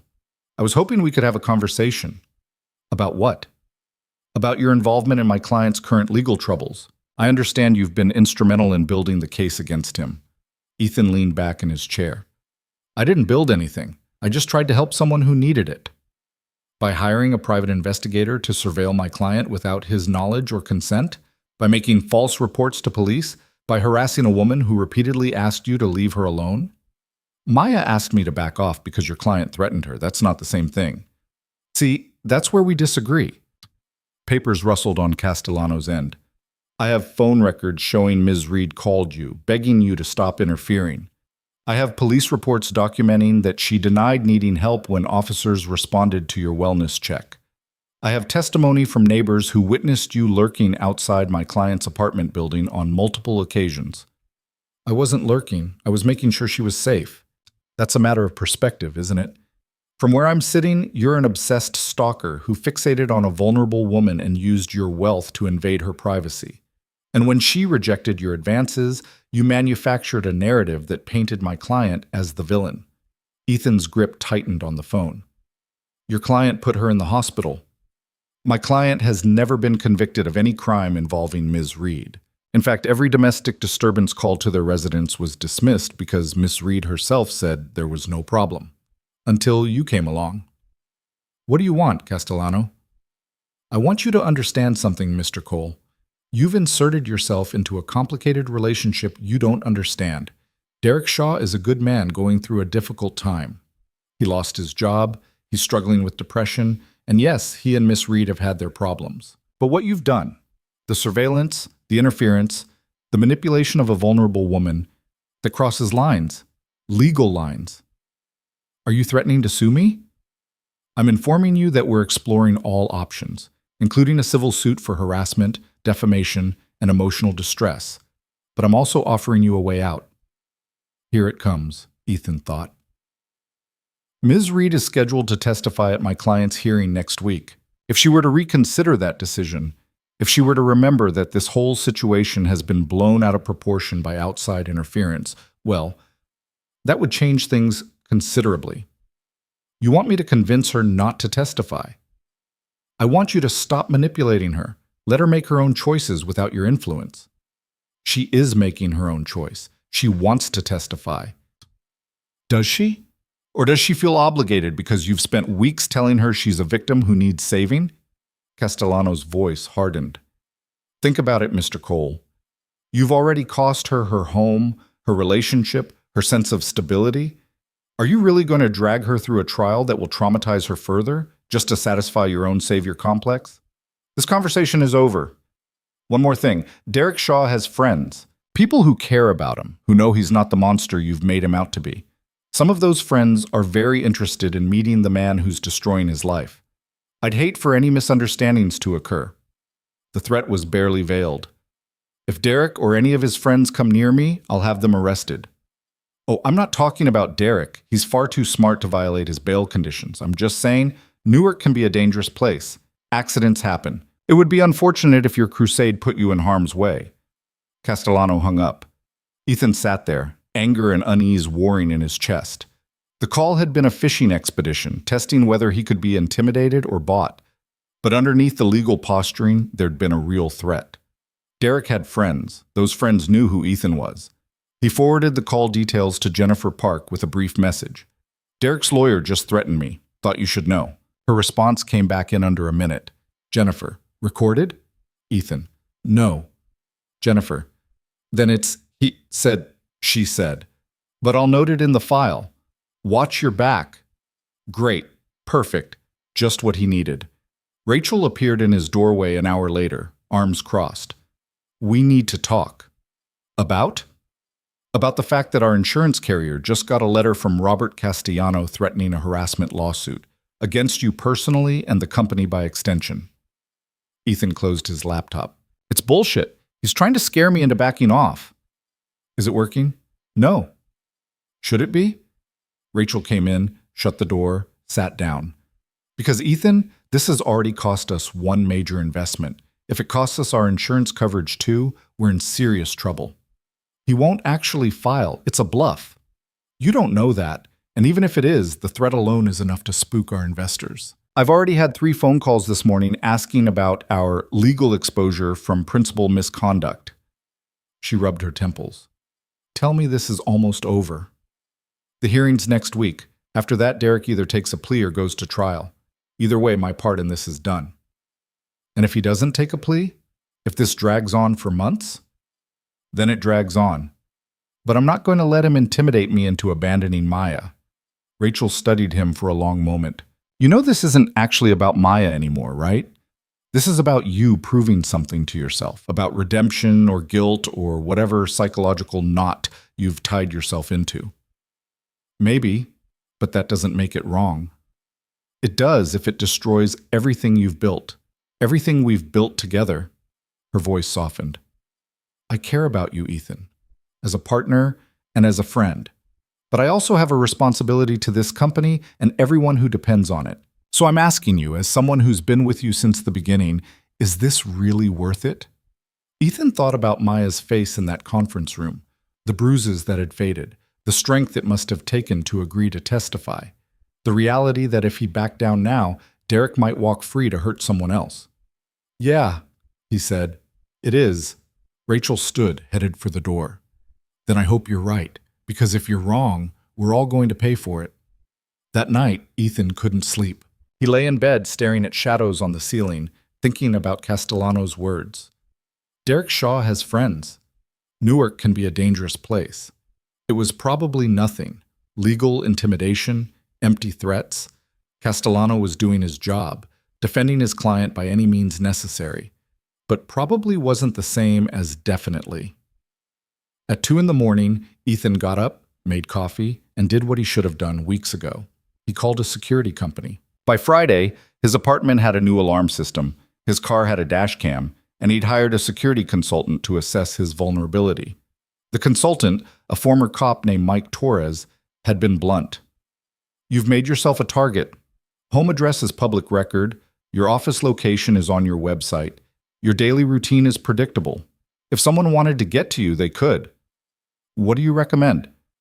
Vary your schedule, different routes to work, different times, different routines. Be aware of your surroundings. If you see the same car twice, note it. If someone approaches you in a parking lot, create distance. And for the next few weeks, until this trial situation resolves, consider hiring personal security. You mean a bodyguard? I mean someone who can watch your back while you're focused on other things. Ethan had declined. Hiring a bodyguard felt paranoid, excessive. But he'd taken the rest of Mike's advice, changing his patterns, staying alert, keeping his phone charged and accessible. The weekend passed without incident. No threatening calls, no suspicious cars, no signs of Derek's alleged friends. Monday morning, Jennifer Park called. We've got a problem. Ethan's stomach dropped. What kind of problem? The kind where key evidence mysteriously disappears. The shelter's security footage from the night Derek showed up, it's gone. What do you mean gone? I mean the digital files have been corrupted. It says it looks like deliberate tampering, but they can't prove it. And without that footage, our case for the restraining order violation gets a lot weaker. What about witness testimony? The shelter staff saw him. They did. But Castellano's already filed motions to suppress their testimony, claiming they're biased because they work for an organization that's fundamentally opposed to men like Derek. It's a bullshit argument, but without the video to back them up, it might work. So what happens to Derek? Depends on the judge. Best case, he still gets convicted, but with a lighter sentence. Worst case, the charges get reduced to trespassing, and he walks with probation. And Maya's testimony. Still important, maybe more important now. If she's willing to detail the abuse, to put Derek's pattern of behavior on record, it could sway the judge even without the video. She'll do it. She already said she would. I hope so, because right now she's our best shot at keeping this guy locked up. That afternoon, Sarah Chen called. We have a situation. Ethan was getting tired of that phrase. What now? Maya received a letter, hand-delivered to the shelter. No return address, no stamp, just her name on the envelope. What did it say? I can't share the exact contents, privacy rules, but the tone was threatening, implied that testifying would have consequences, for her and for people who've helped her. Derek's in jail, he can't, but his friends aren't. And someone knew where to deliver that letter, which means they knew which shelter Maya was staying at. Sarah's voice was tight. We're moving her, tonight. Different facility, different city. And we're recommending she consider withdrawing her testimony. No, that's exactly what they want. What I want is for my client to stay alive, Mr. Cole. That's my only job. And right now, someone is actively threatening her safety. Then get her police protection, get her a security detail, but don't let Derek win by scaring her into silence. This isn't about winning or losing. This is about a traumatized woman who's already been through hell, and whether we're going to ask her to risk her life to put her abuser in prison for a few extra months. You said it yourself. This could keep him locked up, could stop him from doing this to someone else. Or it could get her killed. Sarah's voice softened. I know you mean well. I know you want justice. But I'm not going to pressure my client into doing something that might cost her everything. That decision has to be hers, made freely, without guilt or manipulation. Can I talk to her? No, absolutely not. She's made it clear she doesn't want contact right now. She needs space to think. Then just Tell her I said she's braver than anyone I've ever met, and whatever she decides, I'll support it. Sarah was quiet for a moment.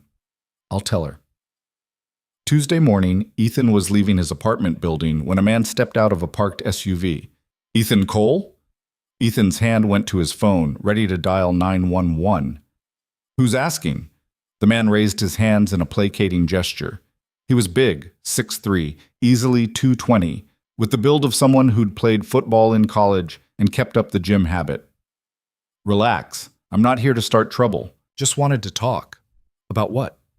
About Derek Shaw. I'm his brother-in-law, married to his sister. I don't have anything to say to you.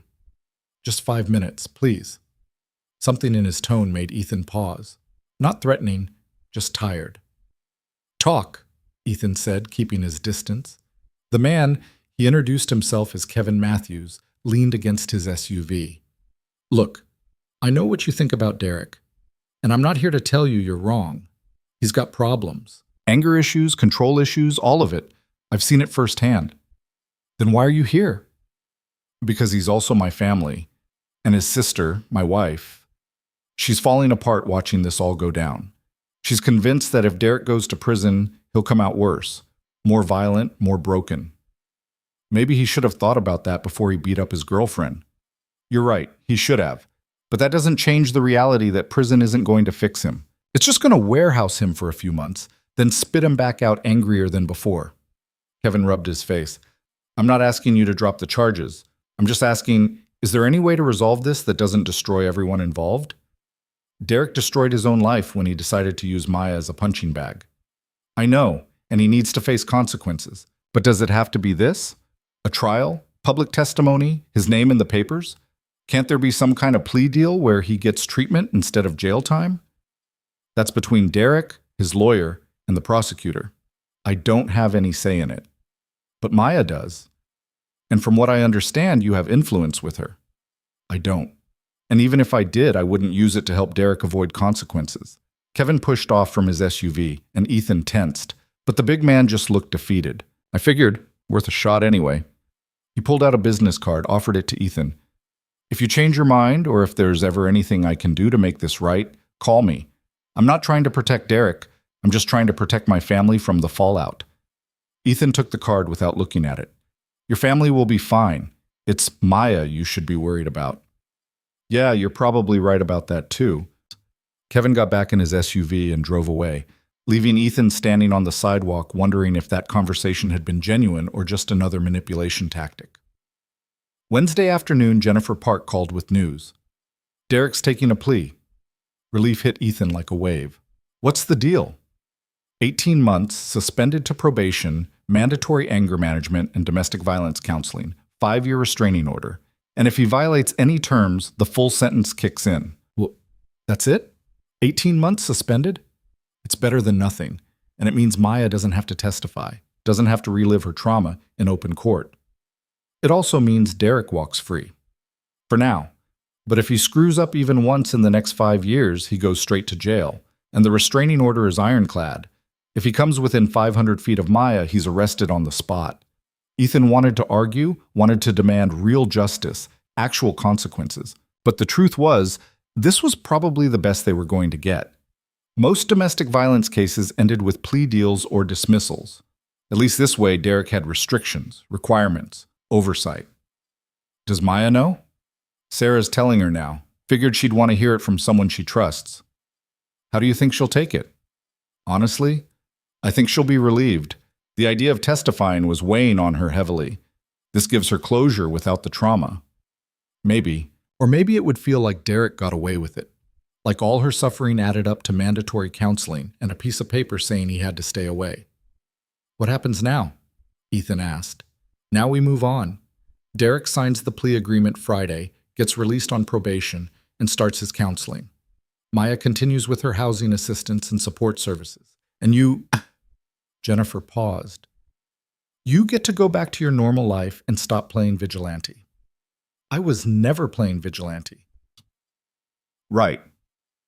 You were just a concerned citizen who hired a PI, harassed a domestic violence victim, and nearly got himself killed by interfering in things he didn't understand. When you put it that way, There's no other way to put it, Ethan. You got lucky. This could have ended a dozen different ways, most of them bad. So take the win, learn from it, and next time someone needs help, call the professionals instead of trying to save them yourself. She hung up before he could respond. Thursday evening, Sarah Chen called. Maya wanted me to thank you for everything. She doesn't need to thank me. I should be thanking her for not pressing charges for harassment. She's not angry. She understands you were trying to help, even if your methods were questionable.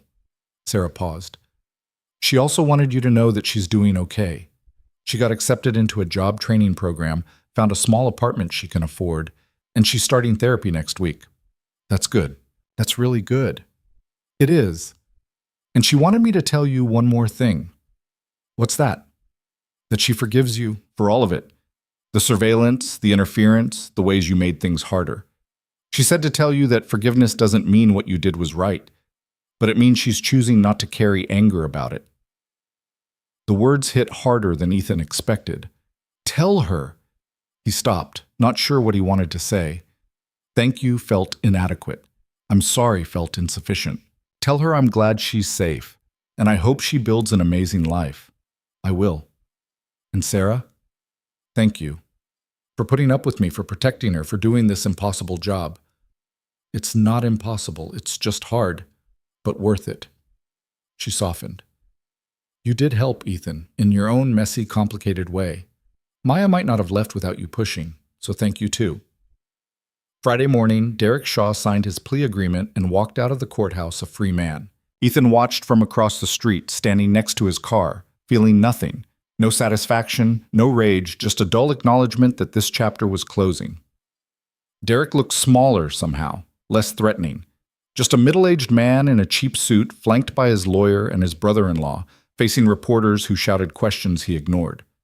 Robert Castellano made a brief statement about rehabilitation and second chances, about his client taking responsibility and committing to change. It was polished, rehearsed, the kind of speech that sounded good and meant nothing. Then Derek got into Kevin's SUV and they drove away. That was it. No dramatic confrontation, no last-minute revelations, just a plea deal and a drive home.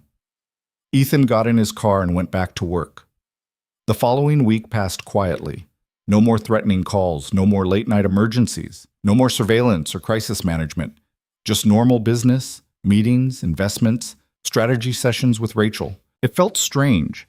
After weeks of chaos, the return to routine was almost disorienting. On Thursday afternoon, a package arrived at Ethan's office. Plain brown box, no return address. His assistant brought it in looking uncertain. This came for you. I had security scan it. It's clean. But the lack of sender information seemed odd.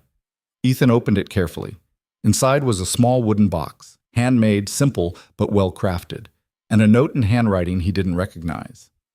Mr. Cole, I made this in a woodworking class at the shelter. Sarah said you appreciate craftsmanship. I wanted you to have something to remember that broken things can be rebuilt into something beautiful. Thank you for seeing me when I couldn't see myself. Maya. Ethan sat there holding the box, feeling the smooth wood under his fingers, and for the first time in 7 years, let himself cry. Not for Lauren, not for Maya, but for himself, for the guilt he'd carried, the mistakes he'd made, the impossible burden of trying to save everyone while saving no one. Rachel found him 10 minutes later, tears dried but eyes still red.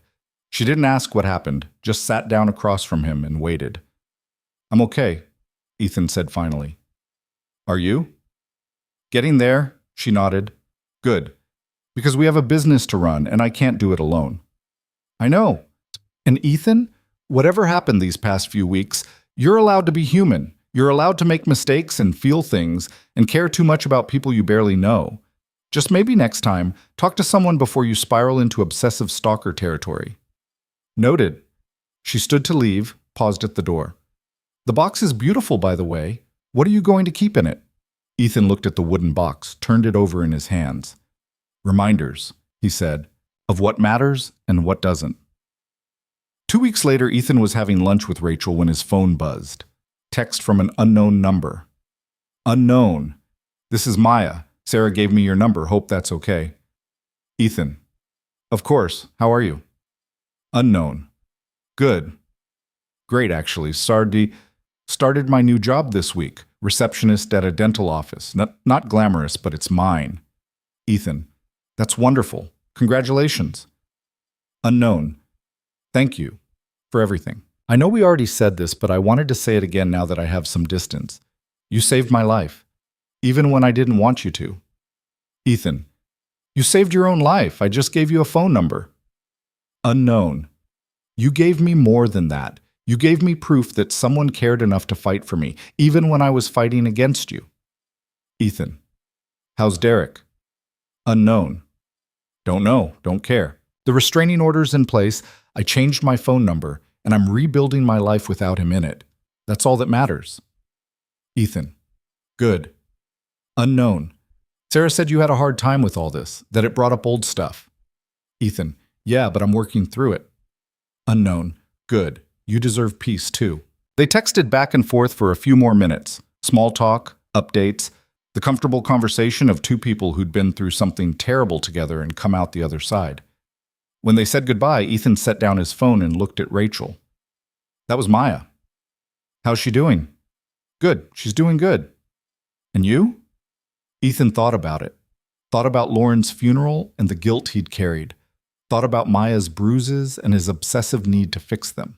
Thought about the wooden box on his desk and the reminder it represented, that broken things could be rebuilt, but only by the people who owned them.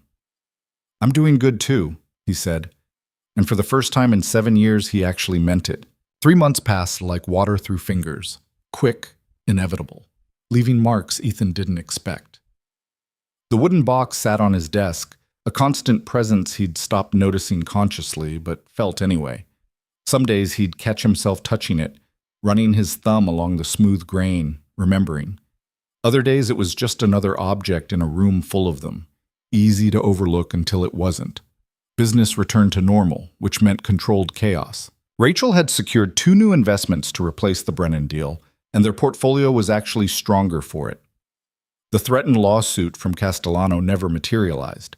Turned out threatening harassment suits against people who'd helped domestic violence victims was bad optics, even for lawyers with flexible ethics. Ethan had dinner with Rachel once a week now, a ritual they'd fallen into without discussing it. She never asked about Maya directly, but sometimes she'd glance at the wooden box and raise an eyebrow, and that was enough. You still talk to her? Rachel asked one Thursday evening over Italian food neither of them was really eating.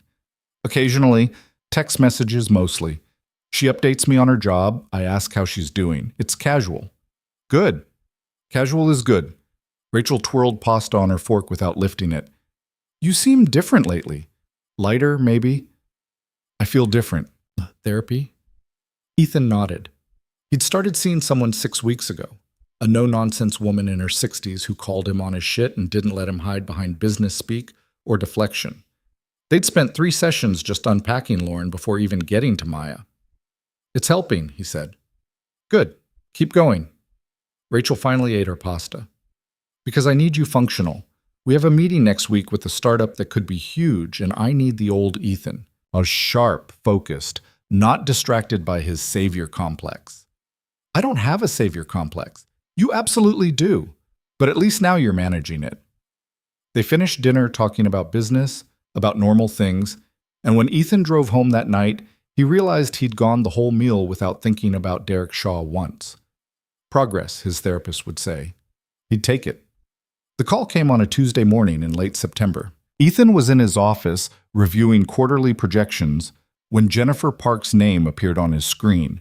He hadn't heard from her since the plea deal, and seeing her name now triggered immediate anxiety. Jennifer, what's wrong?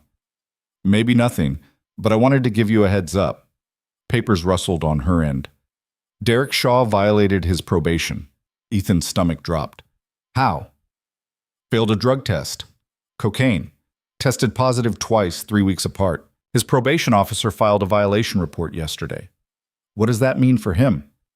Means he goes back in front of a judge. The original plea deal stipulated that any violation would trigger the full 18-month sentence. So unless he's got a really good excuse, he's looking at jail time. And Maya? Shouldn't affect her at all. The restraining order stands regardless. But I wanted you to know in case Derek tries to make contact before he's taken into custody. When's the hearing? Friday. 2 days from now. Jennifer paused. Ethan, I need you to promise me something. What? That you'll stay out of it. Whatever happens at that hearing, whatever Derek does or doesn't do, it's not your problem to solve anymore. I know that. Do you? Because the last time Derek was in your orbit, you nearly destroyed your business and got yourself threatened by his lawyer. I don't want a repeat performance. There won't be. I'm done playing hero. Good. Keep it that way. She hung up, and Ethan sat there staring at his computer screen, not seeing the numbers anymore. Derek had violated probation, which meant either the anger management and counseling hadn't worked, or he'd never actually tried to change. Ethan suspected the latter. Men like Derek didn't change because a judge ordered them to. They changed when the pain of staying the same exceeded the pain of transformation, and Derek probably hadn't hit that threshold yet. His phone buzzed. Text from Maya. Maya, did you hear about Derek? Ethan, just got off the phone with Jennifer. You okay? Maya, I'm fine. Sarah already called, said the restraining order is still in effect, and I shouldn't worry. But I am worried. Ethan, why? Maya, because if he goes to jail, he's going to blame me. And when he gets out, whenever that is, he's going to come looking for revenge. Ethan, the restraining order. Maya, is a piece of paper. You think that's going to stop him if he decides he wants to hurt me? She had a point. Restraining orders worked great right up until they didn't, and then you had a dead victim and a violated court order. Ethan, what does Sarah say? Maya, that I should trust the system, that Derek will be monitored, that probation violations are taken seriously, that I'm safe. Ethan, but you don't believe her. Maya, I don't know what I believe anymore. Ethan stared at his phone, fingers hovering over the keyboard. Every instinct told him to offer help, to promise protection, to slip back into that old pattern of trying to solve her problems. But his therapist's voice echoed in his head. You can't save everyone, Ethan. Sometimes all you can do is be present. Ethan, you want to get coffee? Just talk? Maya, yeah, that would be good. They met that afternoon at a cafe in downtown Newark, neutral territory far from the diner or anywhere else that carried memories. Maya looked different than the last time he'd seen her, healthier, with color in her cheeks and confidence in the way she carried herself. She'd cut her hair short, dyed it a dark red that caught the light. You look good, Ethan said as she sat down. Thanks, I feel good. Most days. She wrapped her hands around her coffee cup. But then something like this happens, and I remember that he's still out there, that he still has power over my peace of mind. Sarah's right that the system will handle it. Derek violated the terms of his probation. He'll face consequences. And when those consequences are over, when he serves his time and gets out, what then? Then you'll have had 18 months to build a life he's not part of, to get stronger, more stable, more protected. Maya laughed, but there was no humor in it. You make it sound so simple, like time and distance can erase 3 years of trauma. I don't think it's simple at all. I think it's the hardest thing you'll ever do, but I also think you're doing it. She looked at him, really looked at him. You're different too, less, she searched for the word, less wound up, less like you're carrying the weight of the world. I'm working on it. Therapy, mostly, trying to figure out why I am the way I am. And apparently I have an overdeveloped sense of responsibility combined with unresolved guilt about past failures, or something like that. My therapist has better vocabulary for it. Sounds expensive. Worth every penny. They sat in comfortable silence for a moment, watching Newark move around them. People living their lives carrying their own invisible burdens, mostly unaware of each other's struggles. I'm scared, Maya said quietly. I hate admitting it, but I am. Every time my phone rings, every time I hear footsteps behind me, I think it's him. That he's found me. That the restraining order didn't matter. That all of this was for nothing. That's normal. That's trauma. I know, Sarah says the same thing, but knowing it's normal doesn't make it less exhausting. Ethan wanted to promise her it would get better, that the fear would fade, that Derek would disappear from her life completely. But he'd learned enough in therapy to know that empty promises helped no one. It might always be there, he said instead, that fear, that awareness. But it'll get quieter, and you'll get better at living alongside it instead of being controlled by it. You sound like my therapist. I've been spending a lot of time with mine. It rubs off. Maya smiled, and this time it reached her eyes. Thank you for meeting me, for not treating me like I'm broken. You're not broken. You're rebuilding. There's a difference. Is there? Yeah, broken things stay broken. Things being rebuilt are just incomplete. She finished her coffee, checked her phone. I should go. Work starts in an hour and my boss gets pissy if I'm late. How's the job? Boring and perfect. Answer phones, file paperwork, smile at patients. No drama, no violence, just routine. I love it. They stood, and Maya hesitated before giving him a quick hug. It was the first time they'd touched beyond that brief hand contact in the shelter, and Ethan was struck by how normal it felt. Not weighted with meaning or history, just two people who'd been through something together and come out the other side. Let me know what happens Friday, she said, with Derek's hearing. I will. She left, and Ethan sat back down, ordered another coffee he didn't need, and tried to figure out why he still felt uneasy. Friday arrived with gray skies and cold wind that promised winter wasn't far off. Ethan told himself he wasn't going to the courthouse. Told himself it wasn't his business, that Jennifer had been clear about staying out of it, that his involvement would only complicate things. He went anyway. The courtroom was small, designed for probation violations and minor offenses rather than dramatic trials. Derek sat at the defense table with Castellano, looking thinner than Ethan remembered. His suit didn't fit right anymore, hanging loose at the shoulders. His hair needed cutting. Ethan slipped into the back row, hoping to go unnoticed. Derek noticed immediately. Turned in his seat, eyes finding Ethan across the courtroom. For a second, something dark flickered across his face. Rage, recognition, calculation. Then he turned back around, shoulders rigid.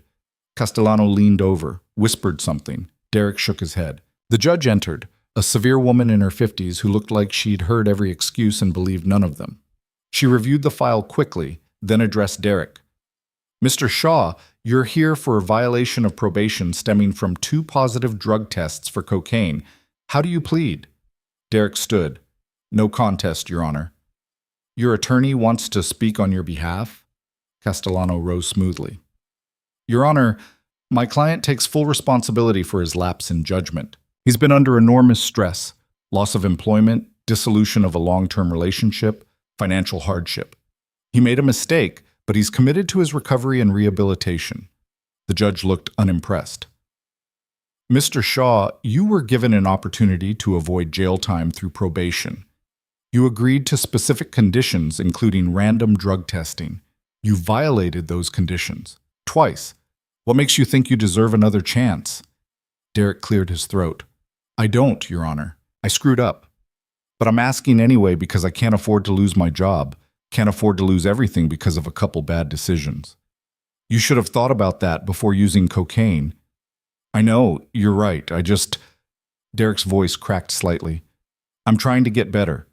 The anger management is helping. The counseling is helping. But it's hard to work on yourself when you're barely surviving financially. The judge studied him for a long moment. Mr. Shaw, I've been doing this job for 23 years. I can tell when someone's actually trying to change and when they're just saying what they think I want to hear. Right now, I can't tell which category you fall into. I'm trying, Your Honor. I swear I am. We'll see. She made a note in the file. I'm ordering immediate incarceration. You'll serve the full 18 months as outlined in your original plea agreement. Maybe that time will give you the clarity you seem to be lacking. Castellano stood. Your Honor, we'd like to request bail pending appeal. Denied. Bailiff, take Mr. Shaw into custody. Derek's face went white. Wait, Your Honor, please. But the bailiff was already moving, handcuffs out. Derek looked back at Castellano, then scanned the courtroom until his eyes found Ethan again. This is your fault, Derek said, loud enough to carry. All of this. You destroyed my life. The judge's gavel came down. Mr. Shaw, that's enough. You turned her against me. You poisoned her, made her think I was some kind of monster. Mr. Shaw, if you don't stop talking right now, I'll add contempt charges to your sentence. Derek kept going anyway, his voice rising. I loved her. I was trying to protect her, to take care of her, and you came along with your money and your self-righteousness. The bailiff had him cuffed now, was pulling him toward the side door. 18 months, Derek shouted at Ethan. 18 months and I'm coming for you. You and her both. You think a piece of paper is going to stop me? The judge stood. Add 60 days for contempt. Get him out of here. Derek was still shouting as they pulled him through the door, his words echoing in the small courtroom long after he disappeared. Ethan sat there, pulse hammering, Derek's threat ringing in his ears. Jennifer appeared next to him. You couldn't just stay away, could you? I needed to see it for myself. And now you have. Derek's going to jail for 18 months, possibly longer with the contempt charge. He won't be a problem for a while. He threatened me. And Maya. You heard him. I heard a desperate man lashing out. The threats aren't credible. He's going to be locked up. For 18 months, then what? Jennifer sat down next to him. Then he gets out on parole with strict conditions. And if he violates those conditions, he goes right back in. The system isn't perfect, Ethan, but it works more often than not. Tell that to the women who get killed by ex-boyfriends with restraining orders. I can't promise you Derek will never hurt anyone again. I can promise you that right now, today, he's being removed from society, and Maya is safer than she was yesterday. That has to be enough. Ethan wanted to argue, wanted guarantees and certainties, but Jennifer was right. This was as good as it got. Derek locked up, Maya free, consequences finally landing where they belonged. Okay, Ethan said. Okay? Okay, that's enough. Jennifer studied him. You really believe that? I'm trying to. She stood, gathered her briefcase. Keep trying. And Ethan, don't come to any more hearings. Let the system do its job without an audience. She left, and Ethan sat alone in the empty courtroom, Derek's words still echoing. 18 months, and I'm coming for you. He pulled out his phone, texted Maya. Ethan, Derek got 18 months. He's being taken into custody now. Maya, thank God. Sarah just called and told me. How are you? Ethan, I'm okay. He threatened us both on his way out. Said when he gets released, he's coming for us. Maya, of course he did. That's what he does. Makes threats. Tries to control through fear. Ethan, you're not scared? Maya, I'm terrified, but I've been terrified for 3 years. At least now I have 18 months to figure out how to stop being terrified. Ethan, if you need anything... Maya, I know, thank you, but I think what I need right now is to prove to myself I can handle this without help. Does that make sense? Ethan, yeah, it does. Maya, good. I'll check in soon. And Ethan, stop going to Derek's hearings. It's not healthy for either of us. She was right. Jennifer was right. Even Rachel would be right if she knew he'd gone to the courthouse. Ethan, understood. Take care of yourself. Maya, you too. Ethan drove back to his office and threw himself into work, determined to let this be the end of it. The next 6 months were a study in moving forward. Ethan's business thrived. Rachel closed 3 major deals, and their portfolio grew by 40%. The threatened lawsuit from Castellano officially died when Derek went to prison. Hard to sue for harassment when your client was in jail for violating probation. Maya sent occasional updates. She got promoted at the dental office, moved into a better apartment, started taking night classes at community college. Her texts became less about Derek and more about her life, which Ethan took as progress. His therapy continued. They'd moved past Lauren and Maya, digging into deeper patterns. Why Ethan felt responsible for fixing things that weren't his to fix. Why he equated his worth with his usefulness to others. Why he couldn't just let people struggle without trying to save them. It was uncomfortable work, peeling back layers he'd spent years building. But it was necessary. On a Tuesday in March, nearly a year after Derek's arrest, Ethan got a call from Jennifer Park. We have a problem. Ethan's chest tightened. What kind of problem?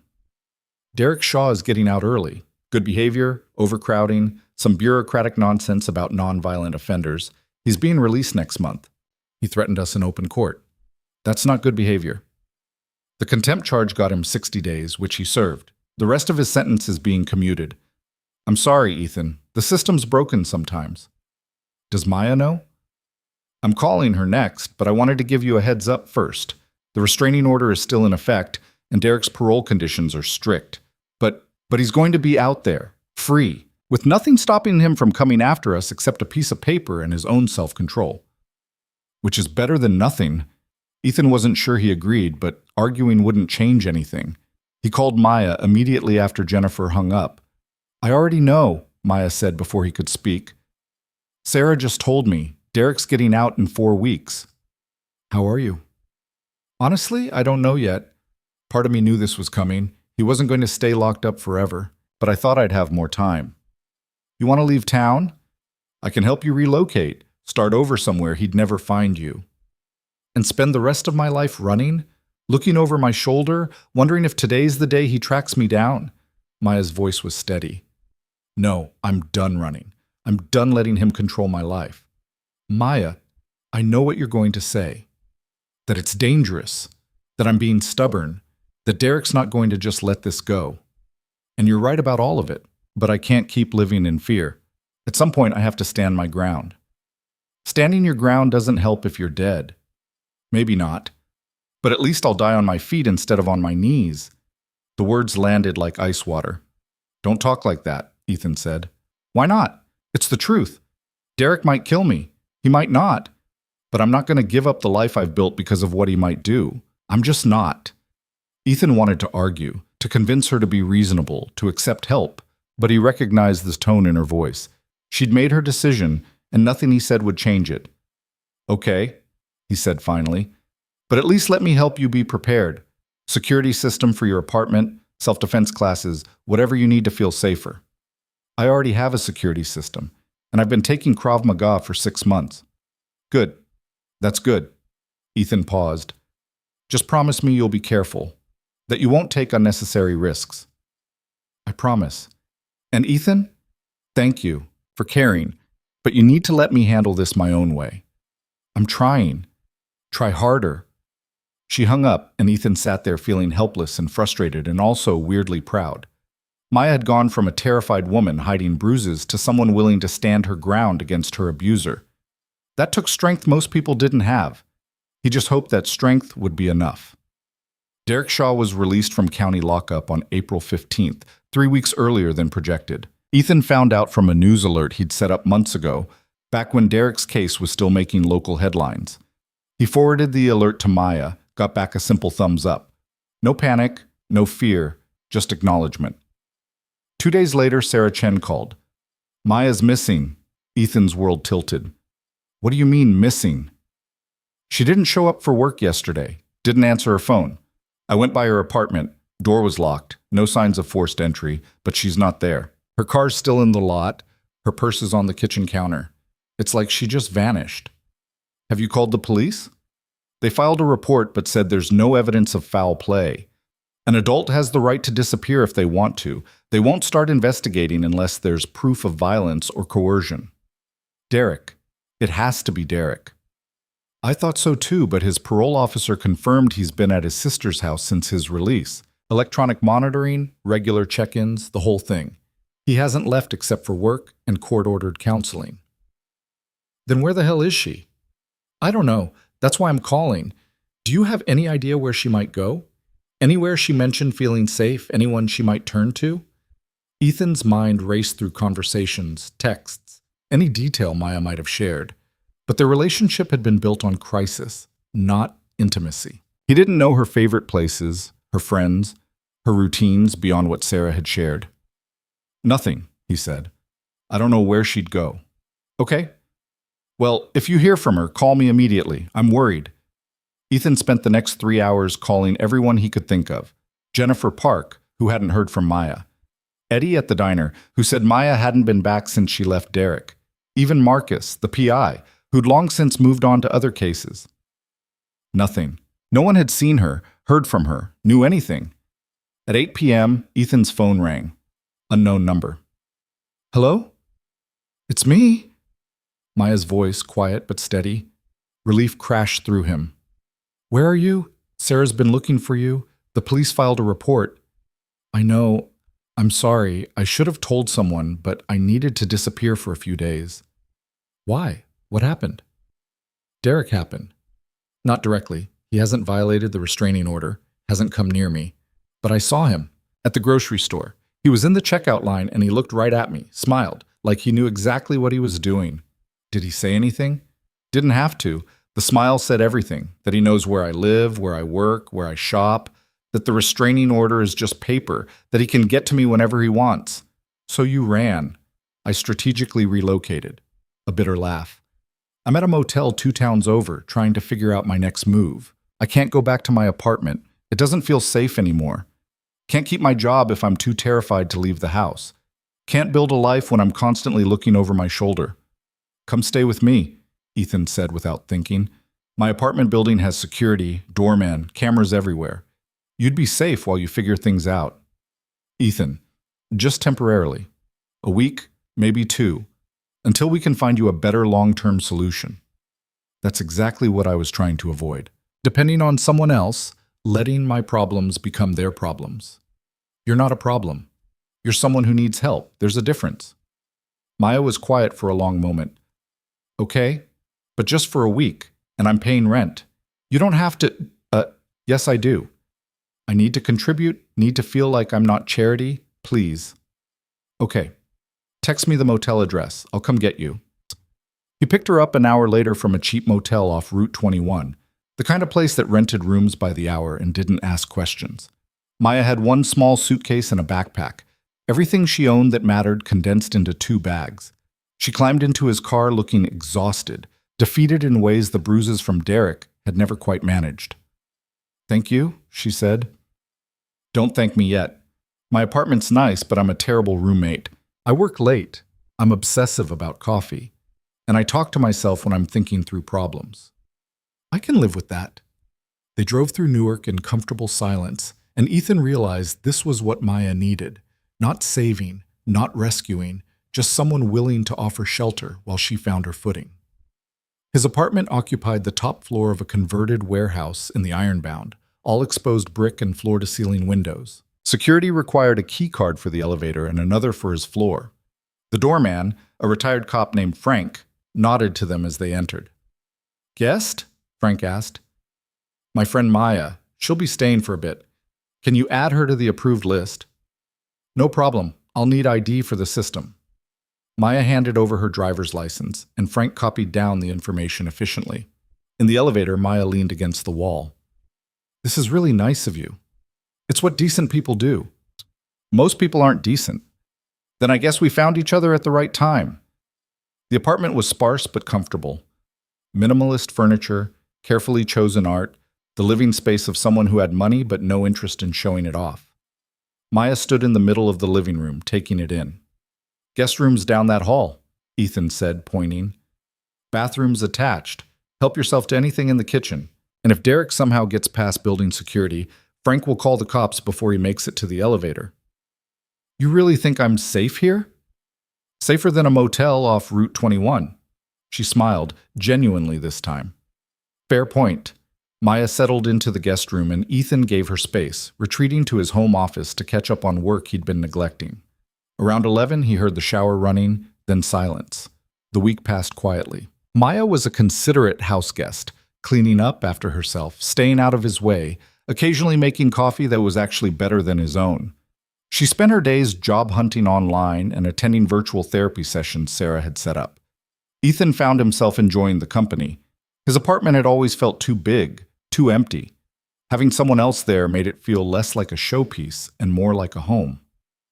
On day 5, Maya came into the kitchen while Ethan was making breakfast. I got a job offer, she said. That's great. Where? Medical office in Montclair. Billing specialist.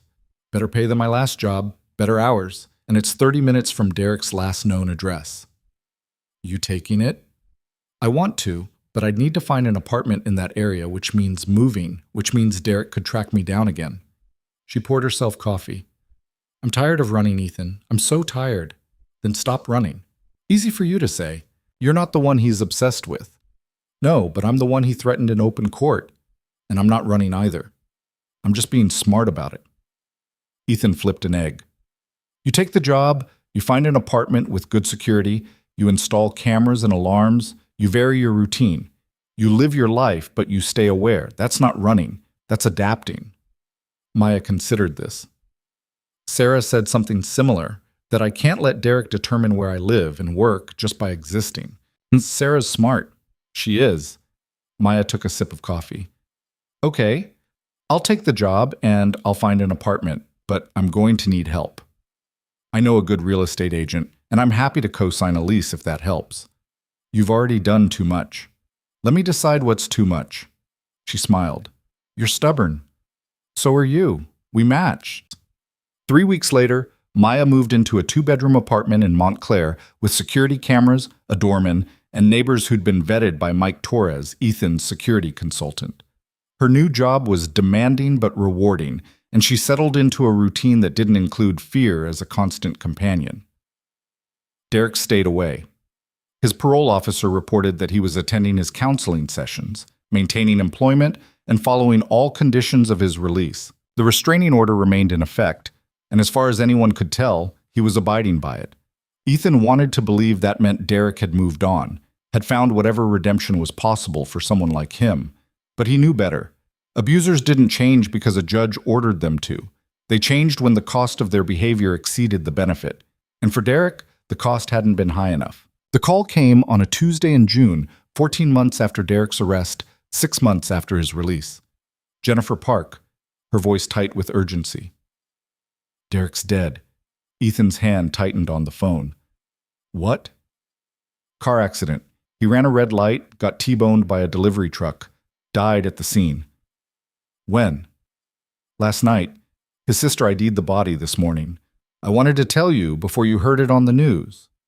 Ethan sat down, trying to process. Does Maya know? Sarah's with her now. It's complicated. Relief and guilt, and a lot of other things.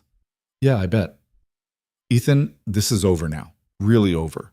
Derek can't hurt anyone anymore. You can both move on. Okay. You don't sound convinced. He stopped, not sure how to articulate what he was feeling. It feels too easy, too convenient. Sometimes bad people die in random accidents.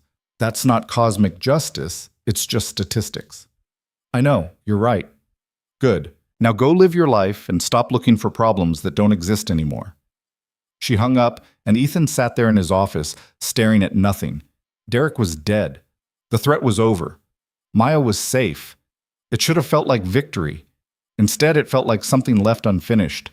He drove to Maya's apartment without calling first, hoping she'd forgive the intrusion. She answered the door with red eyes and a tissue in hand, Sarah sitting on the couch behind her. You heard, Maya said. Jennifer called. Can I come in? Of course. Sarah gave them space, moving to the kitchen to make tea no one would drink. Ethan sat across from Maya, watching her struggle with emotions that didn't have names. I should be relieved, she said finally. He's gone. I'm safe. It's everything I wanted. But instead I just feel empty. Like I spent so long being afraid of him that without that fear, I don't know who I am. You're the woman who survived 3 years of abuse, got out, rebuilt her life, and refused to let her abuser define her. That's who you are. But what if that's not enough? What if I spent so long being a victim that I don't know how to just be a person? Then you learn. One day at a time, one choice at a time. You figure out who Maya Reed is when she's not surviving Derek Shaw. She wiped her eyes. And if it turns out I'm boring, just some normal person with a normal job and a normal life, then you'll be the luckiest person alive.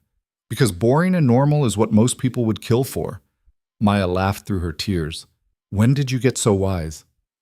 Expensive therapy and a lot of mistakes. They sat together while Sarah made tea while the afternoon sun slanted through the windows, while somewhere across town Derek Shaw's body was processed by the machinery of death, autopsy, paperwork, arrangements. And slowly, the weight Ethan had been carrying since that first morning in the diner began to lift. 6 months later, on a cold December morning, Ethan walked into the diner where it all started. Eddie was still working the grill. The purple-haired waitress had been replaced by someone new, but the vinyl booth still had the same tears. The coffee still tasted burnt, and the whole place still smelled like yesterday's grease.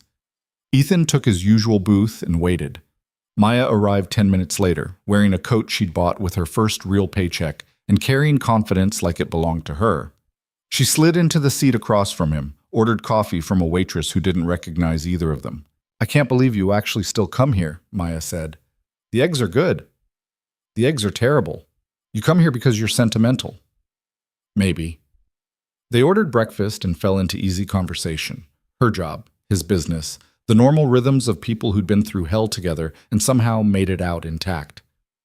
I'm thinking about going back to school, Maya said. Social work, maybe? Help other people get out of bad situations.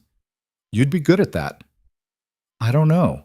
Sometimes I think I'm still too close to it, Like I haven't healed enough to help anyone else heal. Or maybe you understand it in ways someone who's never lived it never could. She considered this. Maybe. Eddie brought their food personally, set it down with a nod of recognition. Good to see you two, he said. Especially together. Not running from anything. Just having breakfast, Maya said. Best kind. Eddie returned to his grill. They ate in comfortable silence, and Ethan thought about all the ways this story could have ended. Maya dead, Derek free, Ethan consumed by guilt that never resolved. But instead they'd gotten this.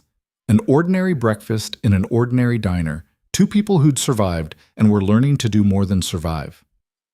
You ever think about that first morning? Maya asked, when you noticed the bruises.